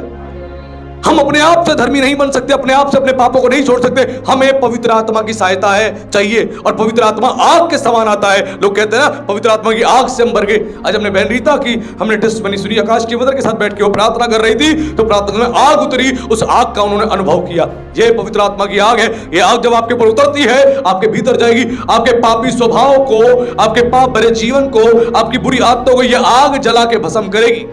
और जब ये आग जला के भस्म करेगी, उसके बाद आपकी देह परमेश्वर को ग्रहण होगी। हम स्वर्ग कब जाएंगे? स्वर्ग जब जाएंगे जब इस पापी स्वभाव से, पापी जीवन से पूरी रीति से हम आजाद हो जाएंगे। और पवित्र आत्मा में अंश अंश करके परमेश्वर के जैसा बनाता है, मसीह के जैसा बनाता है। वैसे ही ये जो बर्न्ट ऑफरिंग था, ये इस बात का साइन है। इन 5 बलिदानों के बारे में बताने जा रहा हूं। ये साइन था कि पवित्र आत्मा की आग जब हम पर आएगी, वो हमारे पाप को, हमारे बुरे स्वभाव को पूरी तरह से जला के भस्म करेगी और उसके बाद परमेश्वर के सामने ग्रहण योग्य बनाएगी। यदि पवित्र आत्मा ही हमें परमेश्वर के सामने ग्रहण योग्य बनाएगा, हम अपने आप से नहीं बन सकते। और दूसरा जो है, जो बलिदान होता था वो है अन्न बलि, जिसको ग्रेन ऑफरिंग कहा जाता है। इसमें लोग जो है क्या करते हैं, वो परमेश्वर के प्रति अपने अनाज को लेके आते हैं, वो रोटी को लेके आते हैं और वो धन्यवाद के रूप में परमेश्वर को भेंट चढ़ाया करते थे। ये 5 प्रकार के बलिदानों में दूसरा बलिदान था और वो ऐसा करते थे। ऐसा करके क्या प्रकट करते थे? वो ऐसा करके वो जो है प्रकट करते थे कि हम परमेश्वर के प्रति आभारी हैं, हम धन्यवादी हैं। ठीक उसी प्रकार हम मसीह लोग कैसे कर सकते हैं? हम मसीह लोग, हमने जाना अनाज या रोटी जो है ये अर्पण की जाती थी। अनाज और रोटी जो है अर्पण की जाती थी, फल जो है अर्पण किए जाते थे ताकि वो भेंट ग्रहण हो। अन्न बलि, और अन्न बलि का जो तरीका है परमेश्वर के प्रति आभार को प्रकट करना। आभार प्रकट करना क्यों? कि परमेश्वर हमें खाने को दे रहा है, परमेश्वर हमें पहनने को दे रहा है, परमेश्वर हमें अच्छा स्वास्थ्य दे रहा है। उसके प्रति आभार प्रकट करने के लिए खुद परमेश्वर ने कहा यह बलिदान तुम चढ़ाना, और दूसरा बलिदान वो चढ़ाते थे। अब आप कैसे ये बलिदान चढ़ा सकते हो? यह है आराधना के द्वारा। जब आप आराधना करते हो, सच्ची आराधना करते हो, आत्मा सच्चाई से आराधना करते हो। आराधना क्या है? परमेश्वर को धन्यवाद देने का तरीका। आराधना जब करते हो, परमेश्वर को धन्यवाद देते हो। गीत गाना क्या है? आपकी आवाज आप अपने कानों में सुना रहे हो क्या, या दूसरों को सुना रहे हो? नहीं नहीं। क्या ये एंटरटेनमेंट है? नहीं।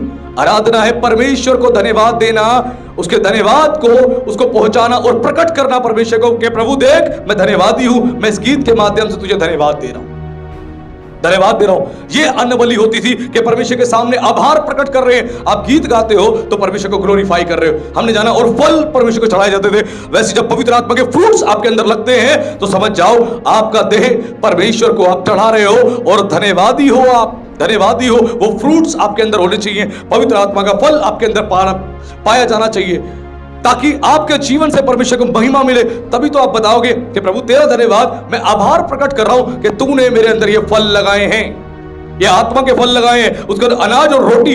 अनाज जो है किस बात को दर्शाता है? अनाज दर्शाता है कि सामने वाले व्यक्ति के जीवन में हम बीज को बो रहे हैं। वचन का बीज जब आप प्रचार करते हैं, वो बीज आप बो रहे होते हैं। जब बीज बोते हैं, बीज जो है अनाज में ही आता है। जब बीज बोया जाता है तो क्या होता है? जमीन फलवंत होती है। जब आप बीज वचन का सुसमाचार किसी को सुनाते हो, वचन का प्रचार करते हो, आप बीज बो रहे हो, बीज, और ऐसा करके आप परमेश्वर के प्रति आभार प्रकट करते हो। ये आपका तरीका है। उसके बाद रोटी, रोटी किस बात को दर्शाता है? ये वचन की रोटी आप खाते हो, प्रतिदिन खाते हो। आप इस रोटी को खाते हो, उसके बाद क्या करते हो? ये रोटी दूसरों के साथ भी साझा करते हो। आप भी खाओ, आप भी खाओ, आप भी खाओ, आप साझा कर रहे हो। ऐसा करके आप क्या करते हो? परमेश्वर के प्रति आभार प्रकट करते हो। ये आभार प्रकट करना होता है। ध्यान रखना, परमेश्वर की महिमा करना क्या है? उसकी महिमा करना है कि हम उसकी आज्ञा माने और उसके मार्गों पर चले। यह है परमेश्वर को महिमा देना। इस प्रकार दूसरा बलिदान यहूदियों को परमेश्वर ने कहा था चढ़ाने के लिए, और वो चढ़ाते थे। ये सब के स्पिरिचुअल मीनिंग्स में साथ साथ थोड़ा थोड़ा बताता जा रहा हूं। उसके बाद अगला बलिदान, जो तीसरा बलिदान होता है, वो है मेल बलि, जिसको कहते हैं पीस ऑफरिंग। ये मेल बलि जो है वो लोग चढ़ाया करते थे। ये उस समय का सुसमाचार था, ध्यान रखना। लेकिन इन सारे सुसमाचारों में मसीह यीशु छुपा हुआ है। सारे सुसमाचारों में मसीह यीशु छुपा हुआ है, कोई और नहीं है। ध्यान रखना। अगला बलिदान है मेल बलि, जिसको पीस ऑफरिंग कहा जाता है। ये इसीलिए दिया जाता था ताकि इसमें ईश्वर के साथ मनुष्य की सहभागिता बनी रहे, यानी परमेश्वर के साथ हमारी सहभागिता बनी रहे। तो अगर परमेश्वर की सहभागिता हमारे साथ बनी है, तभी हमारे घर में क्या होगी? शांति। अगर परमेश्वर के साथ हमारी सहभागिता नहीं है तो हमारे जीवन में शांति होगी? नहीं होगी। परमेश्वर कौन है? वो शांति का राजकुमार है। जब वो आपके जीवन में होगा तभी तो आपके जीवन में शांति होगी, वरना कहां से होगी? नाम शांति, जीवन में अशांति। लिखा होता है शांति निवास, अंदर से आवाज आ रही है गाली देने की, अंदर से आवाज आ रही है चिल्लाने की, चीखने की। नाम शांति होने से जीवन में शांति नहीं आ जाती। ध्यान रखना। नाम ज्योति होने से जीवन में ज्योति नहीं आ जाती। नाम आशीष होने से जीवन में आशीष नहीं आ जाती। नाम प्रकाश होने से जीवन में प्रकाश नहीं आ सकता। ध्यान रखना। आपके जीवन में आशीष जब आएगी जब परमेश्वर के वचनों का आप पालन करेंगे। उसी प्रकार जो है ये ऑफरिंग दिए जाते थे ताकि परमेश्वर के साथ उनकी सहभागिता रहे। आज हमें समझना है क्या हमारी इस प्रकार सहभागिता है? नहीं है। ये शांति के लिए होता था, और वचन कहता है यशायाह 53 में हमारी शांति के कारण उस पर क्या हुई? ताड़ना पड़ी इसको, हमारी शांति के लिए। ये सारे बलिदानों में यीशु मसीह को देखेंगे आप, सारे बलिदानों में। एक दिन डिटेल में मैं प्रचार करूंगा, लेकिन आपको आज मैं शॉर्ट में समझा रहा हूं ताकि आप इन बलिदानों के बारे में समझ जाएं। यीशु मसीह ने खुद उस ताड़ना को, दुख को सहा आपके मेरे लिए, ताकि आपको मुझको क्या मिले? शांति मिले। वो इतनी मोहब्बत आपसे मुझसे करता है, आपको मुझको शांति मिले, इसीलिए उसने बलिदान दिया। और हमें चौथा बलिदान जो है वो किस बात को दर्शाता है? चौथा बलिदान जो है उसको कहते हैं पाप बलि, जिसको कहते हैं सिन ऑफरिंग। और ये इस बात को दर्शाता है अंदरूनी पाप। ध्यान रखना, अंदरूनी पाप। एक होता है बाहरी पाप, एक होता है अंदरूनी पाप। तो सिन ऑफरिंग जिसको पाप बलि कहा जाता है, अंदरूनी पाप। हमने अंदर से कोई पाप करा, अंदर से हमने किसी बहन के लिए गलत सोचा, किसी भाई के लिए गलत सोचा, हमने उन्हें बॉस को ठगने के लिए सोचा, हमने पास्टर को गलत बोला, मन में गलत सोचा, हमने किसी भी विश्वासी के लिए गलत बोला, कुछ भी हमने किया अंदर से। ये अंदरूनी पाप है, बाहर तो दिखाई नहीं दे रहे, ये अंदर के पाप है। अब अंदरूनी पाप जब मनुष्य से हो जाते थे वो इतना डरते थे, इतना कांपते थे। आज मसीह तो मन से सोच भी लेते हैं, सब कुछ कर लेते हैं। कई लोगों की आंखें ऐसी है वो आंखों से व्यभिचार कर देते हैं स्त्रियों का। कई लोग ऐसे हैं आंखों से व्यभिचार कर देते हैं, ऐसे पाप से लदे हुए, पाप से भरे हुए।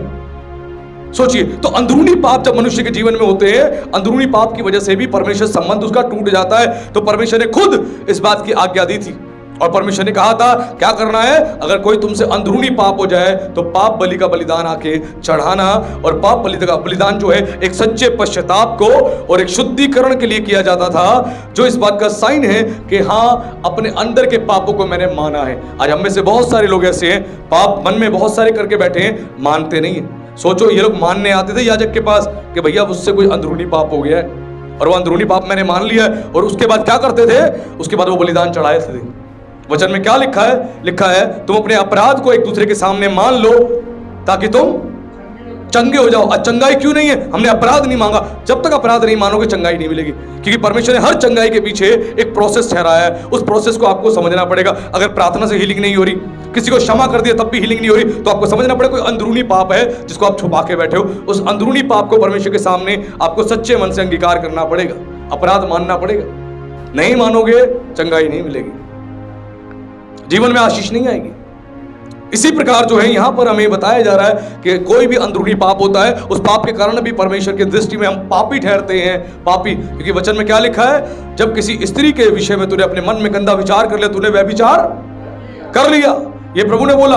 अब सोचिए, नए नियम में जो प्रभु कह रहा है वो कुछ सारी नई बातें नहीं थी, वो सारी ओल्ड टेस्टमेंट की बातें थी। मैं फिर आज आपको एक ऐसी बात बता रहा हूं जिसको सुन के आप सरप्राइज हो जाएंगे। नए नियम में कुछ भी नया नहीं है। नए नियम में कुछ भी नया नहीं है। जो भी नए नियम में पढ़ते हो सब आपको पुराने नियम में मिलेगा। सब कुछ पुराने नियम के अंदर पाया जाएगा। सब कुछ नया, कुछ भी नहीं। केवल प्रकटीकरण को देख रहे हो आप। जितनी भी पौलुस ने शिक्षा दी सारी पुराने नियम से दी, पतरस ने शिक्षा दी सारी पुराने नियम से दी। सब कुछ। ओल्ड टेस्टमेंट को हम क्या करते, पढ़ते ही नहीं है। कई पादरी सिखाते तुम्हें ओल्ड टेस्टमेंट पढ़ना ही नहीं है, तुम्हारे लिए नया नियम है। पुराना नियम यहूदियों के लिए था, नया नियम तुम्हारे लिए है। तुम पढ़ो नया नियम, पुराने नियम से कोई तुम्हें मतलब नहीं। ऐसी मेंटालिटी लोगों की बनाई जा रही है, लेकिन टोटल गलत है। वचन में खुद स्पष्ट परमेश्वर ने कहा तीमुथियुस 3:16 में, संपूर्ण पवित्र शास्त्र परमेश्वर की प्रेरणा से रचा गया है, समझाने के लिए, सिखाने के लिए, उपदेश देने के लिए और धार्मिकता की शिक्षा के लिए लाभदायक है, ताकि परमेश्वर का जन क्या बने, सिद्ध बने। सिद्ध बनाने के लिए पूरा पवित्र शास्त्र उठाना है, सिखाने के लिए। केवल ये नहीं प्रकाशित वाक्य उठा के प्रचार कर दिया, काम खत्म कर दिया, नहीं। सिखाने के लिए करना पड़ता है। उपदेश में ये तमाम बातें आती हैं ताकि लोग करेक्ट हों और परमेश्वर का जन सिद्ध बने। सिद्ध बनाने के लिए जरूरी है। तो पाप बलि जो है, जिसको सिन ऑफरिंग कहा जाता है, ये अंदरूनी पापों के लिए होता है। जब भी किसी के अंदरूनी पाप आए तो ध्यान रखना, आपको सच्चा पश्चाताप करना है। आपने सच्चा पश्चाताप नहीं किया तो आपके पापों की क्षमा नहीं हो पाएगी। उसके बाद जो है अगला बलिदान है, वो है दोष बलि, जिसको गिल्ट ऑफरिंग कहा जाता है। ये दोष बलि, ये परमेश्वर ने 5 प्रकार के बलिदान दिए थे यहूदियों को, ताकि तुम जब भी पाप कर लो तो इनके द्वारा तुम्हारे पाप क्षमा हो जाए, तुम मेरे नजदीक आ जाओ, मुझसे दूर ना चले जाओ तुम। तो परमेश्वर ने ये उनको पैरामीटर दिए थे, ये उनको प्रोसेस बताया था, जिसको तुम फॉलो करके मेरे नजदीक बने रह सकते हो, मेरे नजदीक बने रह सकते हो। जैसे परमेश्वर ने मसीहों को बहुत सारे प्रोसेस बताए हैं। प्रेयर के थ्रू हम परमेश्वर के नजदीक आते हैं, वचन के थ्रू हम परमेश्वर के नजदीक आते हैं, फास्टिंग के थ्रू हम परमेश्वर के नजदीक आते हैं, संगति के थ्रू परमेश्वर के नजदीक आते हैं, कलीसिया के द्वारा हम परमेश्वर के नजदीक आते हैं। तो ये प्रोसेस है। वैसे ही परमेश्वर ने इनको प्रोसेस बताया था, जब तुमसे कोई पाप हो तो ये प्रोसेस तुम्हें अपनाना है। तो 5वां जो बलिदान था वो था गिल्ट ऑफरिंग। एक व्यक्ति ये कब जाके करता था, जब बाहरी पाप उससे हो जाए। बाहरी पाप, अब तो भीतरी पाप की हमने ऊपर बात करी, अब ये बाहरी पाप, और ये बड़ा गंभीर पाप माना जाता है बाहरी पाप। भैया गए थप्पड़ 2 लगा दिए बीवी को, गए चक्कू उठा के किसी के पेट में डाल दिया, गए पैसा उठाया यहां से जेब में डाल लिया, गए दुकान पे कुछ सामान लेने के लिए 2 पैकेट उठा के लिया है, हमने किया, पाप है। अगर किसी शॉप पर आप जाते हो, वहां से एक टॉफी भी उठा के बिना उनकी परमिशन के टॉफी उठा के भी खा लेते हो, तो उसको चोरी कहा जाता है। क्या कहा जाता है? चोरी। आपको पता कितने लोग बहुत चोरी करते हैं? क्या करते हैं, दुकानदार अंदर सामान गया होगा लेने के लिए, चावल उठाया मुंह में खटाक, या टॉफी उठाई खटाक, खा लेते हैं। दुकानदार को पता ही नहीं, खाए जा रहे, और उनको लगता है अरे कोई पाप नहीं कर रहे। अरे भैया, बिना परमिशन के किसी की चीज आप उठाते हो तो वो चोरी कहलाती है, वो चोरी है। पहले परमिशन तो लो, हमें क्या फर्क पड़ता है। अरे छोटी छोटी बातें मगर मोटी मोटी बातें।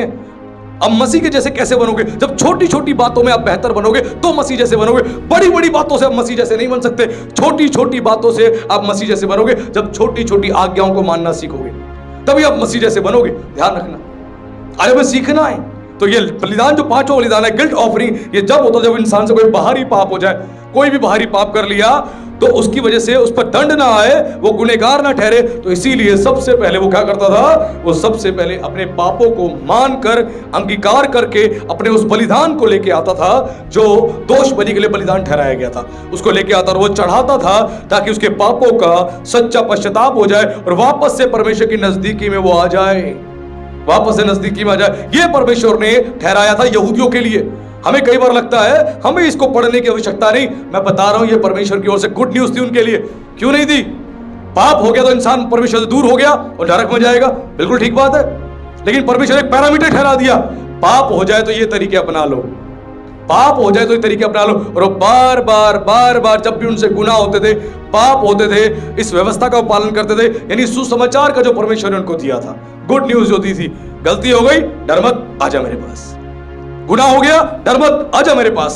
अपराध हो गया, डर मत, आजा मेरे पास। ये तरीका है, इस तरीके को अपना। लहू बहा और मेरे नजदीक आजा, बलिदान चढ़ा और मेरे नजदीक आजा।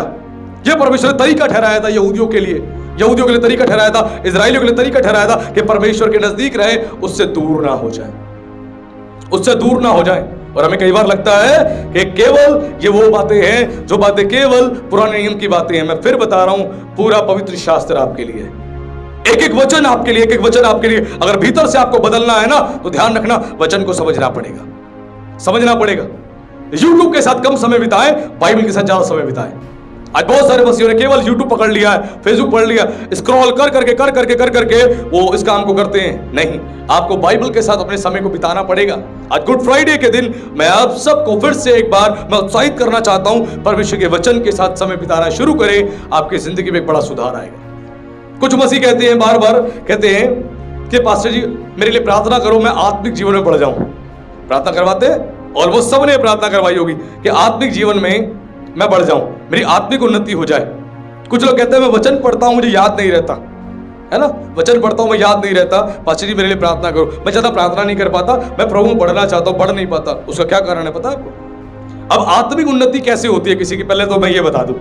आत्मिक उन्नति आपको जो चाहिए ना, आत्मिक उन्नति, उसके लिए आपको प्रार्थना करवाने की जरूरत नहीं है। पहले तो ये सुन लो, आत्मिक उन्नति के लिए प्रार्थना करवाने की आवश्यकता नहीं, आत्मिक उन्नति के लिए आपको बाइबल पढ़ने की आवश्यकता है। बाइबल पढ़ने की आवश्यकता है ताकि आपकी आत्मिक उन्नति हो, क्योंकि बाइबल पढ़ने से आपकी आत्मिक उन्नति होगी। ध्यान रखना, कई लोग क्या करते हैं, शॉर्टकट फॉर्मूला चाहिए, शॉर्टकट प्रार्थना हो जाए, रातों रात प्रभु को एक शक्ति से भर दे, उसके बाद कल से मेरी आत्मिक उन्नति बढ़ जाए।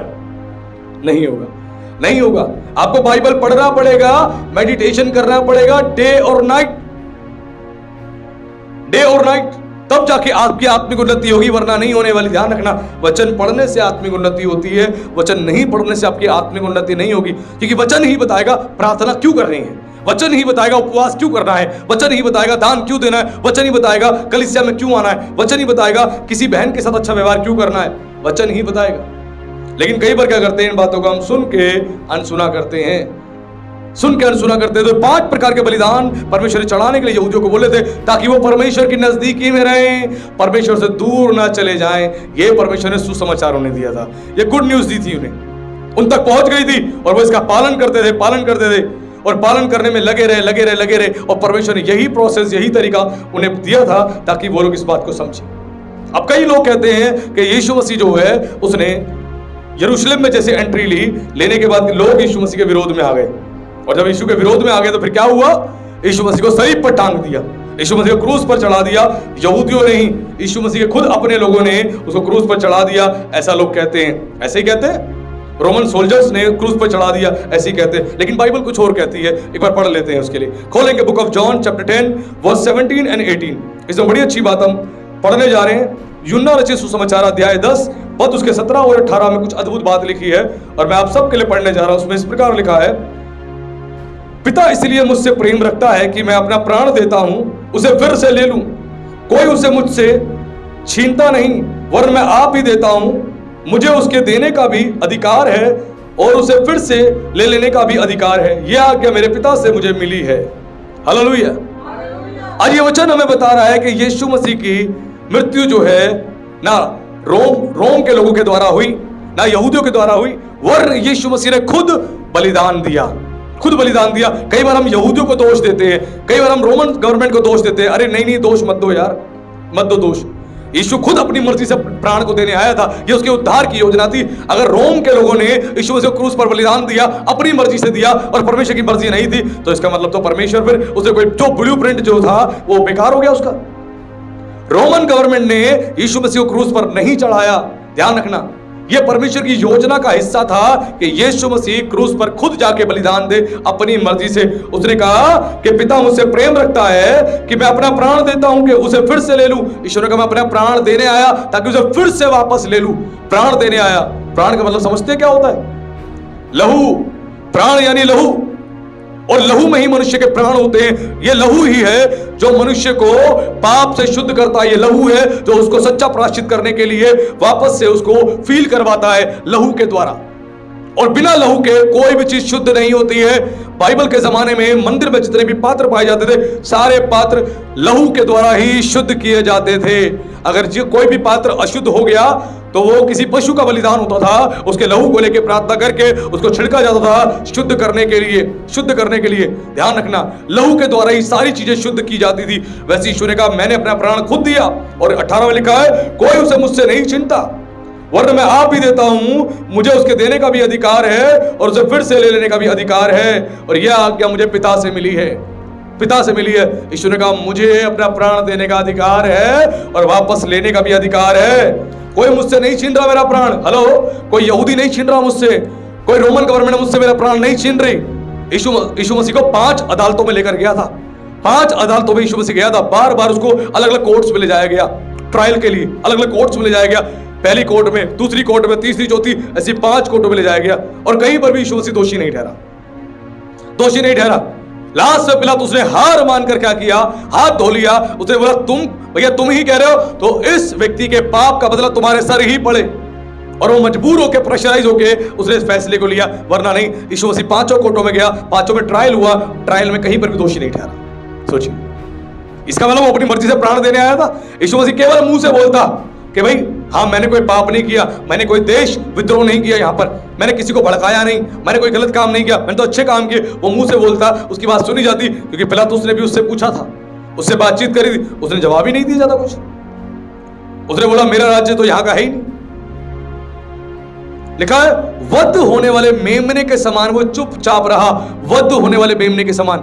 आपको मैं बता दूं, फसा का जो मेमना होता था या डे ऑफ अटोनमेंट का जो बकरा होता था, उस बकरे को या उस मेमने को बलिदान किया जाता जो विलिंगली यानी अपनी मर्जी से आगे जाता था वध होने के लिए, अपनी मर्जी से। अगर वो पीछे हट जाएगा तो उसका बलिदान नहीं होगा, उसको छोड़ दिया जाएगा। लेकिन जो अपनी मर्जी से विलिंगली आगे जाता था उसका बलिदान स्वीकार होता था। यीशु मसीह अपनी मर्जी से आगे आया था बलिदान देने के लिए।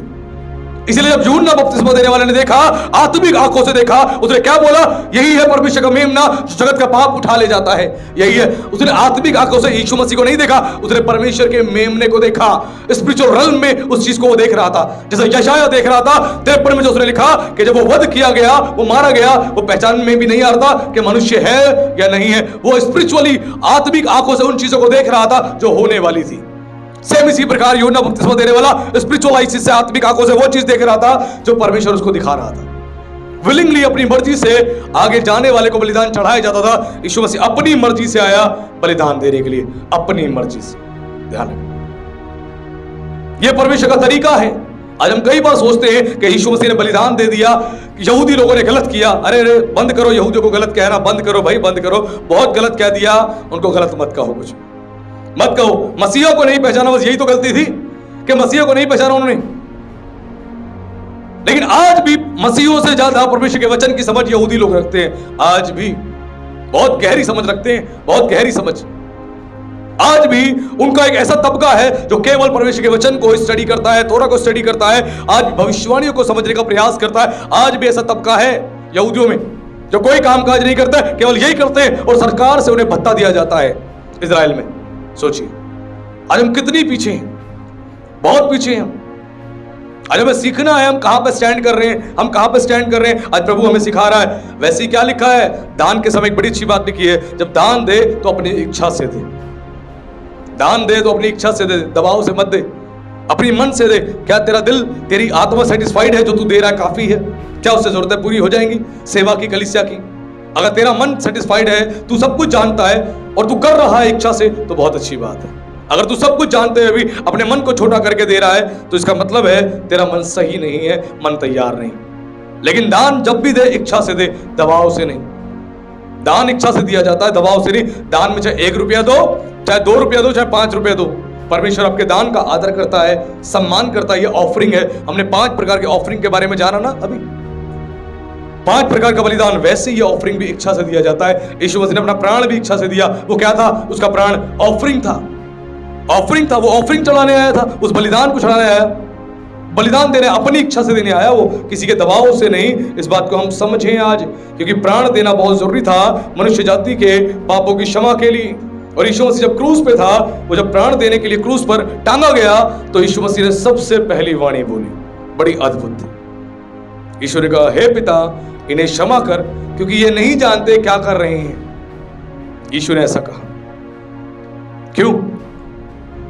यहूदी लोग यीशु मसीह को जो पाम संडे के दिन पुकार रहे थे, होशाना होशाना, धन्य है जो प्रभु के नाम से आता है, जो स्वीकार कर रहे थे एक राजा के रूप में, अब अचानक से उनकी स्टेटमेंट बदल गई, उनके विचार बदल गए। वही कह रहे हैं कि यीशु को क्रूस दो, क्रूस दो, क्रूस दो, और हम इसके बदले में बरअब्बा को छोड़ दो, बरअब्बा को छोड़ दो, कहा गया।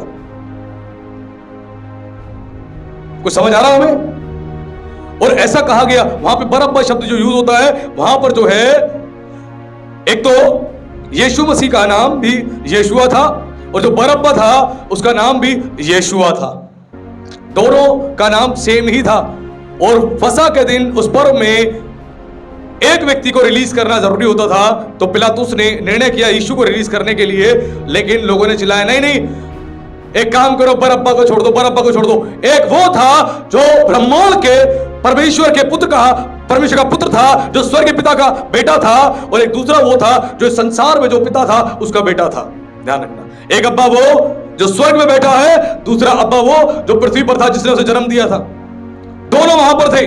ध्यान रखना, जैसे डे ऑफ अटोनमेंट में 2 प्रकार के बकरे होते थे, दोनों आप सामने रखे जाते थे। 2 बकरे एक जैसे चाहिए होते थे, उनमें कोई भी पता ना लगा पाए ये बकरा अलग है, ये बकरा अलग है, दोनों एक जैसे चाहिए होते थे। वैसे ही वहां पर दोनों एक जैसे थे। प्रायश्चित के दिन के समान यीशु मसीह वहां पर बकरा बन के आया। एक वो था जो स्वर्ग के अब्बा का बेटा था, और एक संसार के अब्बा का बेटा था, दोनों वहां थे। और एक अब्बा का बेटा था जो सैक्रिफाइस होना था संसार के लिए, और एक दुनिया के लिए छोड़ा जाना था। सेम इसी प्रकार हम डे ऑफ अटोनमेंट के दिन देखते हैं, प्रायश्चित के दिन 2 बकरे होते थे। एक बकरा परमेश्वर के लिए होता था जो छोड़ा जाता था बलिदान करने के लिए, दूसरा जो होता था वो छोड़ दिया जाता था नाश करने के लिए। और यीशु मसीह वहां पर जो है वो अपनी मर्जी से बलिदान होने के लिए आया, अपनी मर्जी से, किसी और की मर्जी से नहीं, अपनी मर्जी से। आज हमें समझ आ रहा है कि ओल्ड टेस्टामेंट कितना जरूरी है हमारे लिए, पुराना नियम बहुत जरूरी है हमारे लिए। इसको नहीं पढ़ेंगे, नहीं समझेंगे तो आशीष नहीं पाएंगे। यीशु मसीह ने आपके मेरे लिए क्रूस पर जान दी, और सबसे पहली वाणी उसने क्या बोला? उसने बोला, हे पिता इन्हें, क्योंकि ये क्या कर रहे हैं। क्रूस पर हाथों में कीले हैं, पैरों में कीले हैं, सर पे कांटों का मुकुट है, पूरा शरीर लहूलुहान है, लहूलुहान है, पूरा शरीर लहूलुहान है। उसके बाद यीशु कह रहा है, हे पिता इन्हें क्षमा कर। किनको? रोमन्स को और यहूदियों को, इनको क्षमा कर। ये नहीं जानते क्या कर रहे हैं, इनको माफ कर दे। हम माफ कर सकते? किसी ने हमसे तू कह के बोला, हम तो माफ नहीं करते। हम मांगते न्याय, परमेश्वर का न्याय आ जाए, अभी न्याय प्रकट हो जाए परमेश्वर का, अभी परमेश्वर प्रलय ला दे। तू कहते ही वाह क्या बात है। हमें लगता है हम यीशु के बच्चे, नहीं, किसके बच्चे? बोल दे बोला नहीं जाएगा, देखा, शैतान के। सोचिए, किसी ने तू कह दिया तो सर्वनाश मांगते, उसका दंड मांगते परमेश्वर का तू कहने से। किसी ने हमसे ठीक से बात नहीं करी, किसी ने हमें ठीक से खाना नहीं दिया, किसी ने ठीक से हमें सम्मान नहीं दिया, शादी विवाह में ठीक से हमें अटेंड नहीं किया, हम कहते हैं अपने आप को पता नहीं क्या समझता, परमेश्वर दिखाएगा न्याय, परमेश्वर दिखाएगा। प्रभु कह रहा है तेरे अंदर क्षमा बिल्कुल भी नहीं है, तेरे अंदर बिल्कुल भी क्षमा नहीं है, तू मेरी औलाद नहीं है। क्रूस पर उसको टांगा गया है, लहू बह रहा है, और वो माफ कर रहा है, सबको माफ कर रहा है। आज कोई हमें एक थप्पड़ मारते हैं, माफ नहीं कर पाएंगे। कोई हमें गाली देते हैं, हम माफ नहीं कर पाएंगे। शादी विवाह में हमें नहीं पूछा, माफ नहीं कर पाएंगे। हम कहते हैं यीशु के बच्चे हैं, ओए होए, वाह वाह वाह, क्या बात है। मैं कह रहा हूं सचमुच यीशु के बच्चे ऐसे तो नहीं होते भाई, ऐसे नहीं होते। यीशु के बच्चे ऐसे नहीं होते। पतरस भी था ना, यीशु के पास आया स्मार्ट बन के और बोला, प्रभु एक बात बता, अपने भाई को कितनी बार माफ करूं? क्यों? उससे पहले कई बार माफ कर चुका था। अब वो आया कि प्रभु उसको धर्मी ठहरा देगा। बड़ा स्मार्ट था वो, आया। अब उसको नहीं पता वो जिस परमेश्वर से बात करने आया, उस परमेश्वर ने ऐसे स्मार्ट बहुत सारे लोग बनाए। और यीशु ने बोला, एक काम कर, अपने भाई को ना 7 के 70 गुना बार माफ कर दे। कितनी बार हो गया? 490 टाइम्स उसको माफ कर दे। एक दिन में किसी व्यक्ति को 490 बार माफ करना, एक दिन में। वाह रे वाह, क्या बात है पास्टर जी, मजा आ गया आज तो, है ना। एक दिन में हम एक बार माफ नहीं कर पाते, एक बार। प्रभु ने कहा 490 बार माफ करना है। और वचन में लिखा है, जब तक तुम्हारी धार्मिकता शास्त्री फरीसियों से बढ़कर नहीं होगी, स्वर्ग में प्रवेश नहीं करोगे। ईश्वर ने 490 बार बोला ना, तुम्हें 491 बार कम से कम माफ करना है। ध्यान रखना, 491 बार। पतरस एक यहूदी था, है हम माफ करने वाले? नहीं नहीं, पति ने कुछ बोल दिया, अब मूड खराब हो गया, पत्नी ने कुछ कह दिया, मूड खराब हो गया, बच्चों ने कुछ कह दिया, मूड खराब हो गया, हम माफ नहीं करेंगे, किसी हाल में माफ नहीं करेंगे। प्रभु ने कहा माफ कर, माफ कर, माफ कर। आपके परमेश्वर का स्वभाव कैसा है? वचन बताता है उसका नेचर क्या है, कैरेक्टर क्या है। लिखा है वो करुणा निधान है। पहली क्वालिटी करुणा से भरा, करुणा यानी क्षमा करने वाला। हम हैं ऐसे, हम तो क्विकली न्याय करते हैं, जजमेंट करते हैं, हम जज बन जाते हैं और न्याय करने के लिए बैठ जाते हैं। प्रभु ने कहा पहले माफ कर। किसी ने गाली दी, बुरा व्यवहार किया, माफ कर। मैंने कई लोग ऐसे देखे, अगर रिश्तेदारी में उनको किसी ने सूट गिफ्ट कर दिया या साड़ी गिफ्ट करी, वो अच्छी नहीं लगी तो क्या करते हैं, वो सुनाना शुरू कर देते हैं, इग्नोर नहीं कर पाते, माफ नहीं कर पाते। वो क्या कहते हैं यार जानबूझ के कहीं से सस्ता वो उठा के लिया है, बचा कुचा उठा के लिया, हमें दे दिया। गिफ्ट जो है, गिफ्ट की कोई वैल्यू नहीं होती। गिफ्ट 1 रुपए का भी होता है, गिफ्ट 100 रुपए का भी होता है, वो 100 करोड़ का भी होता है, और उससे ऊपर जितने भी नंबर आप लेके जा सकते हो उतने बड़ा हो सकता है। गिफ्ट गिफ्ट होता है।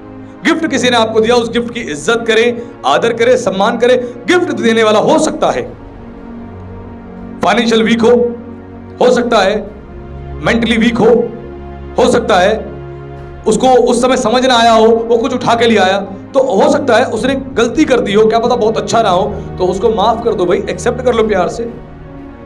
वचन में लिखा है तुम बलवानों को चाहिए कि निर्बलों की निर्बलताओं को, अरे हम सहेंगे, अरे पास्टर जी हम ही सहते रहेंगे, बार बार आप हमें ही कहते रहे तो हमें कि हम सहते रहे, सहना पड़ेगा आपको।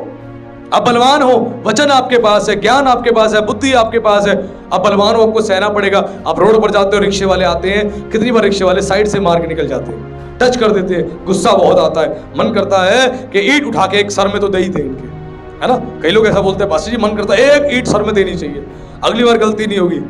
तुम्हारी एक ही गलती जीवन भर के लिए तुम्हारे ऊपर भारी पड़ जाएगी, ध्यान रखना।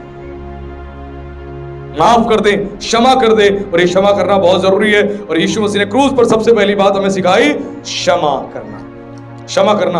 अच्छा, गुड फ्राइडे का संदेश है क्या? गुड फ्राइडे का मैसेज है फॉरगिवनेस, क्षमा करना। गुड फ्राइडे का मैसेज यही है, क्षमा करना, माफ करना। वचन में लिखा है जब तुम दूसरों के अपराध क्षमा करोगे, तुम्हारे अपराध क्षमा किए जाएंगे। आप माफी किसी को नहीं कर रहे तो आपके पाप कहां क्षमा होंगे? आज कई सारी आशीषें पता है क्यों रुकी है आपकी? क्योंकि अभी भी आपने अपने मन में बहुतों के पाप रखे हुए। कल शाम को उसने ऐसा कहा, आज सुबह उसने ऐसा कहा, 4 दिन पहले ऐसा कहा, 1 साल पहले ऐसा कहा, मैं उस शादी में गई उसने ऐसा कहा, मैं उस फंक्शन में गया उसने ऐसा कहा, अभी तक रखा हुआ है। मैं नहीं भूलूंगा, मैं नहीं भूलूंगी। आपकी बीमारी इसीलिए आपके साथ बनी हुई है और वो बनी रहेगी। वचन में लिखा है वही हमारे सब अधर्मों को क्षमा करता है और सब रोगों को चंगा करता है। आपके अधर्म जब क्षमा होंगे तभी तो रोग चंगे होंगे। अधर्म अगर क्षमा ही नहीं हो रहे तो रोग कैसे चंगे होंगे? पाप आपने दूसरों के रखे हुए हैं, आपने अभी उनको 50% माफ किया, 50% आपने रखा हुआ है उनका। बहुत लोग कहते हैं हमने तो माफ कर दिया, माफ कर दिया तो मुंह से बुराई क्यों हो रही है भाई? अगर आपने माफ किया होता मुंह से बुराई नहीं हो रही होती। माफ नहीं किया तभी रह रह के उठती है बात, रह रह के। और आज भी देखना बुराई करने वाला सोच विचार की बुराई करता, सोच विचार के, अब क्या बात पे मैं उसकी बुराई करूं, मैं क्या बात पे बुराई करूं, सोच विचार की बुराई करता है। ये उसकी मेंटालिटी होती है। लेकिन आज प्रभु हमें सिखा रहा है, क्या सिखा रहा है? क्षमा करना।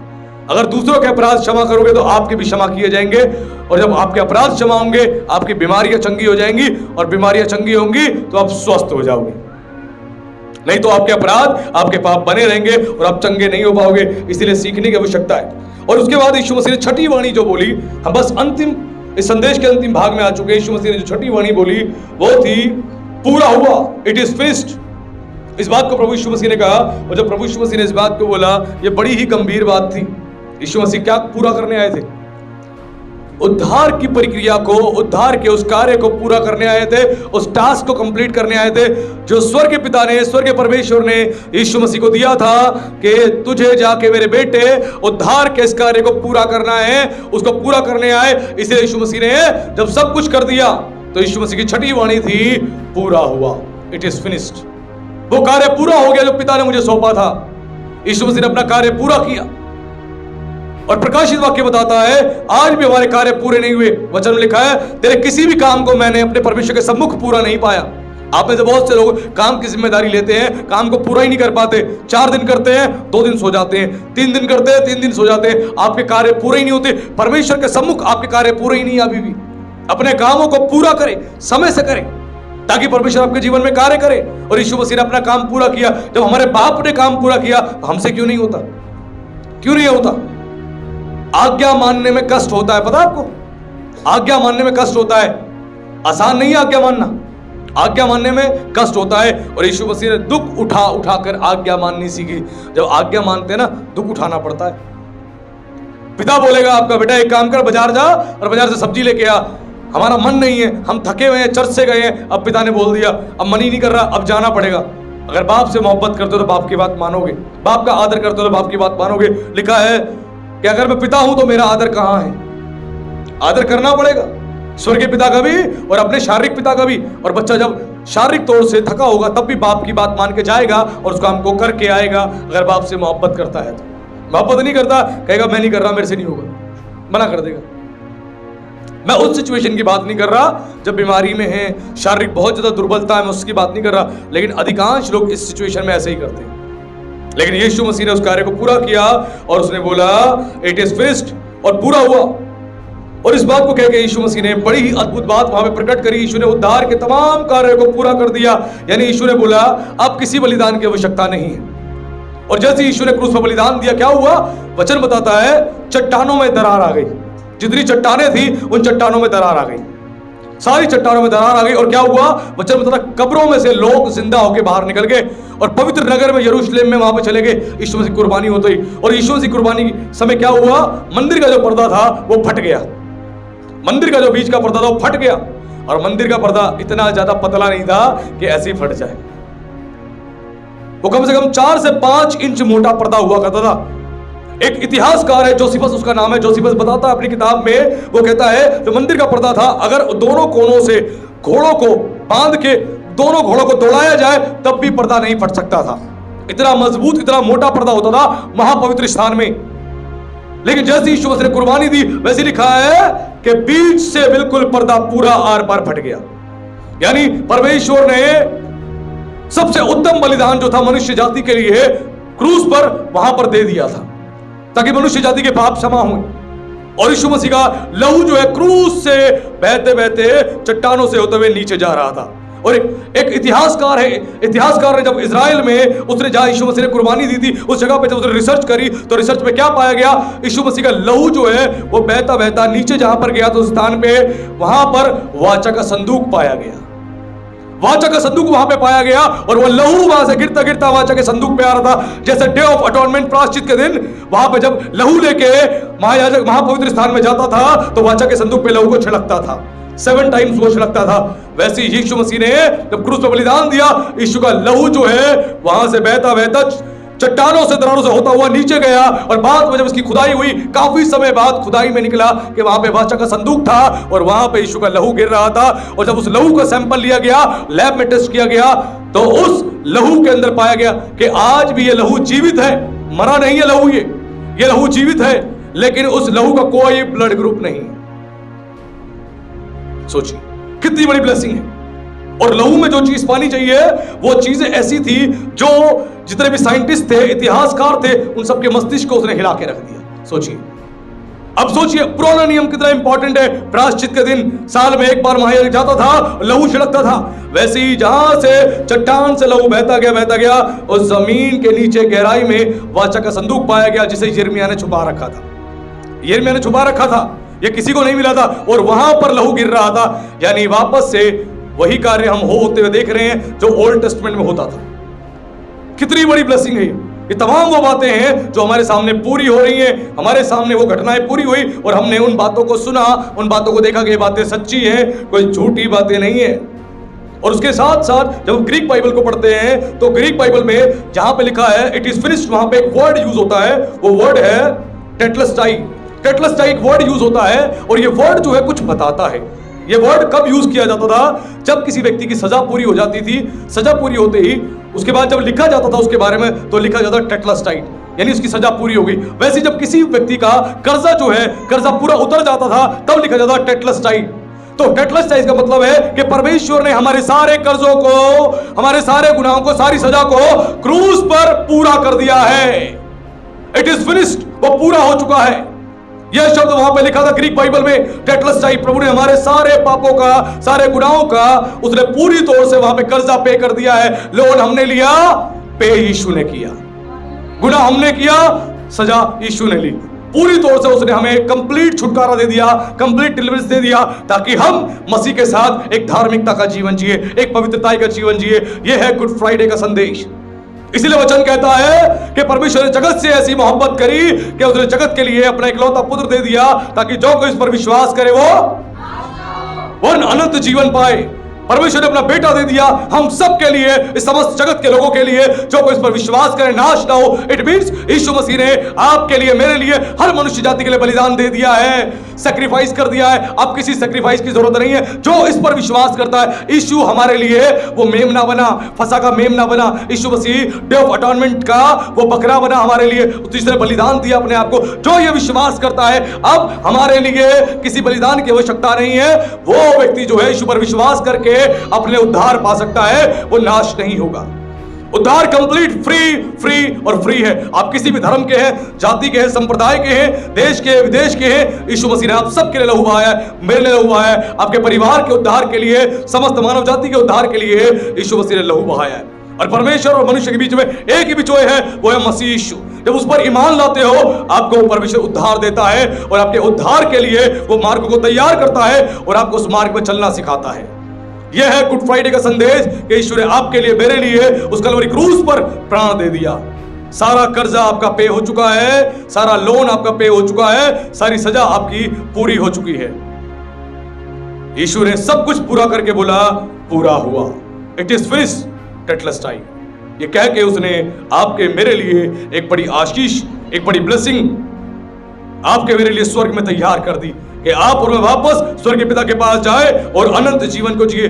तो दुनिया के हर एक व्यक्ति को जाके इस गुड फ्राइडे का जाके संदेश दें और उन्हें बताएं यीशु मसीह ने क्यों कुर्बानी दी। इसीलिए इसको गुड फ्राइडे कहा जाता है, बैड फ्राइडे नहीं कहा जाता। ये गुड फ्राइडे है क्योंकि उसने आपके मेरे लिए सबके पापों के प्रायश्चित के लिए कलवरी क्रूस पर बलिदान दे दिया।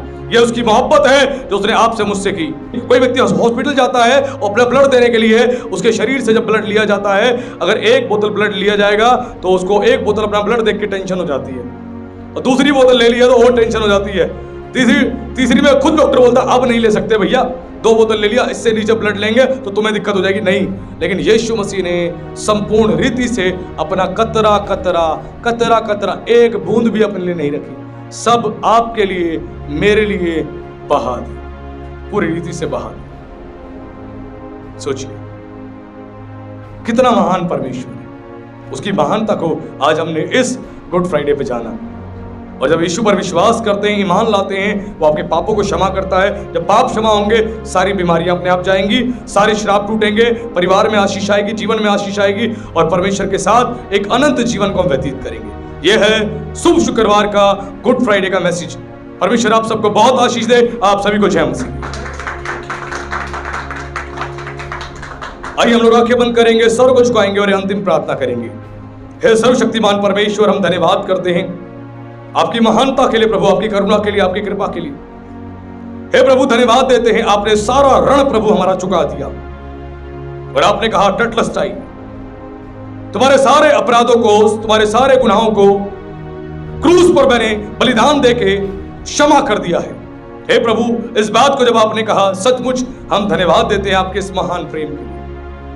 कोई हमारे लिए प्राण नहीं दे सकता प्रभु, हमारे बदले में कोई जेल में भी नहीं जा सकता, लेकिन आपने तो सारी सजा अपने ऊपर ले ली और आपने उफ तक नहीं करी। इस बात के लिए हम धन्यवाद करते हैं प्रभु। इस मोहब्बत को आज हर एक के हृदय में प्रभु जी वापस से परमेश्वर उत्पन्न कर दे कि हर एक व्यक्ति अपनी प्रेम को और ज्यादा आपके प्रति प्रभु बढ़ा पाए, इस प्रेम का एहसास कर पाए जो आपने प्रभु हमसे की, हर एक मनुष्य जाति से किया। राजा आपका हम धन्यवाद करते हैं और मानते हैं राजा, जहां जितने लोग बैठे हैं, जो सुन रहे हैं, सबके लिए प्रभु एक बड़ी आशीष, एक बड़ी ब्लेसिंग, ये गुड फ्राइडे का मैसेज प्रभु जी उनके जीवन में पिता एक बड़ी आशीष को लेके आए और लोग अपने आप को फिर से तैयार करें, क्योंकि आपने कलवरी क्रूस पर अपने लहू को बहा दिया हम मनुष्य जाति के लिए। हम धन्यवाद देते हैं, धन्यवाद देते हैं प्रभु आपके ब्लेसिंग्स के लिए।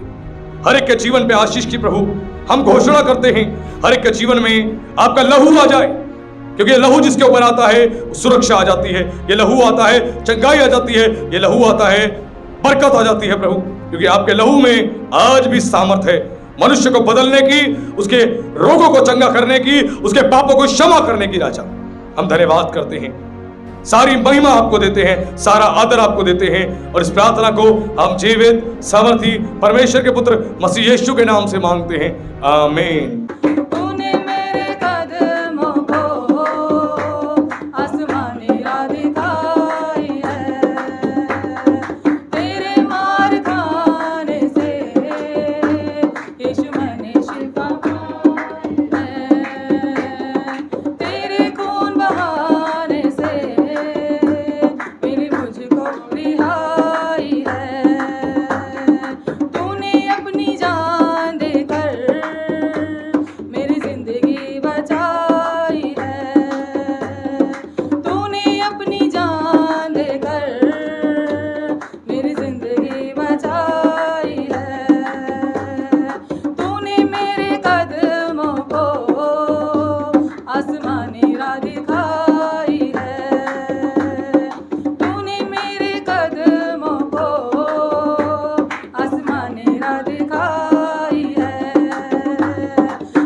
हालेलुया।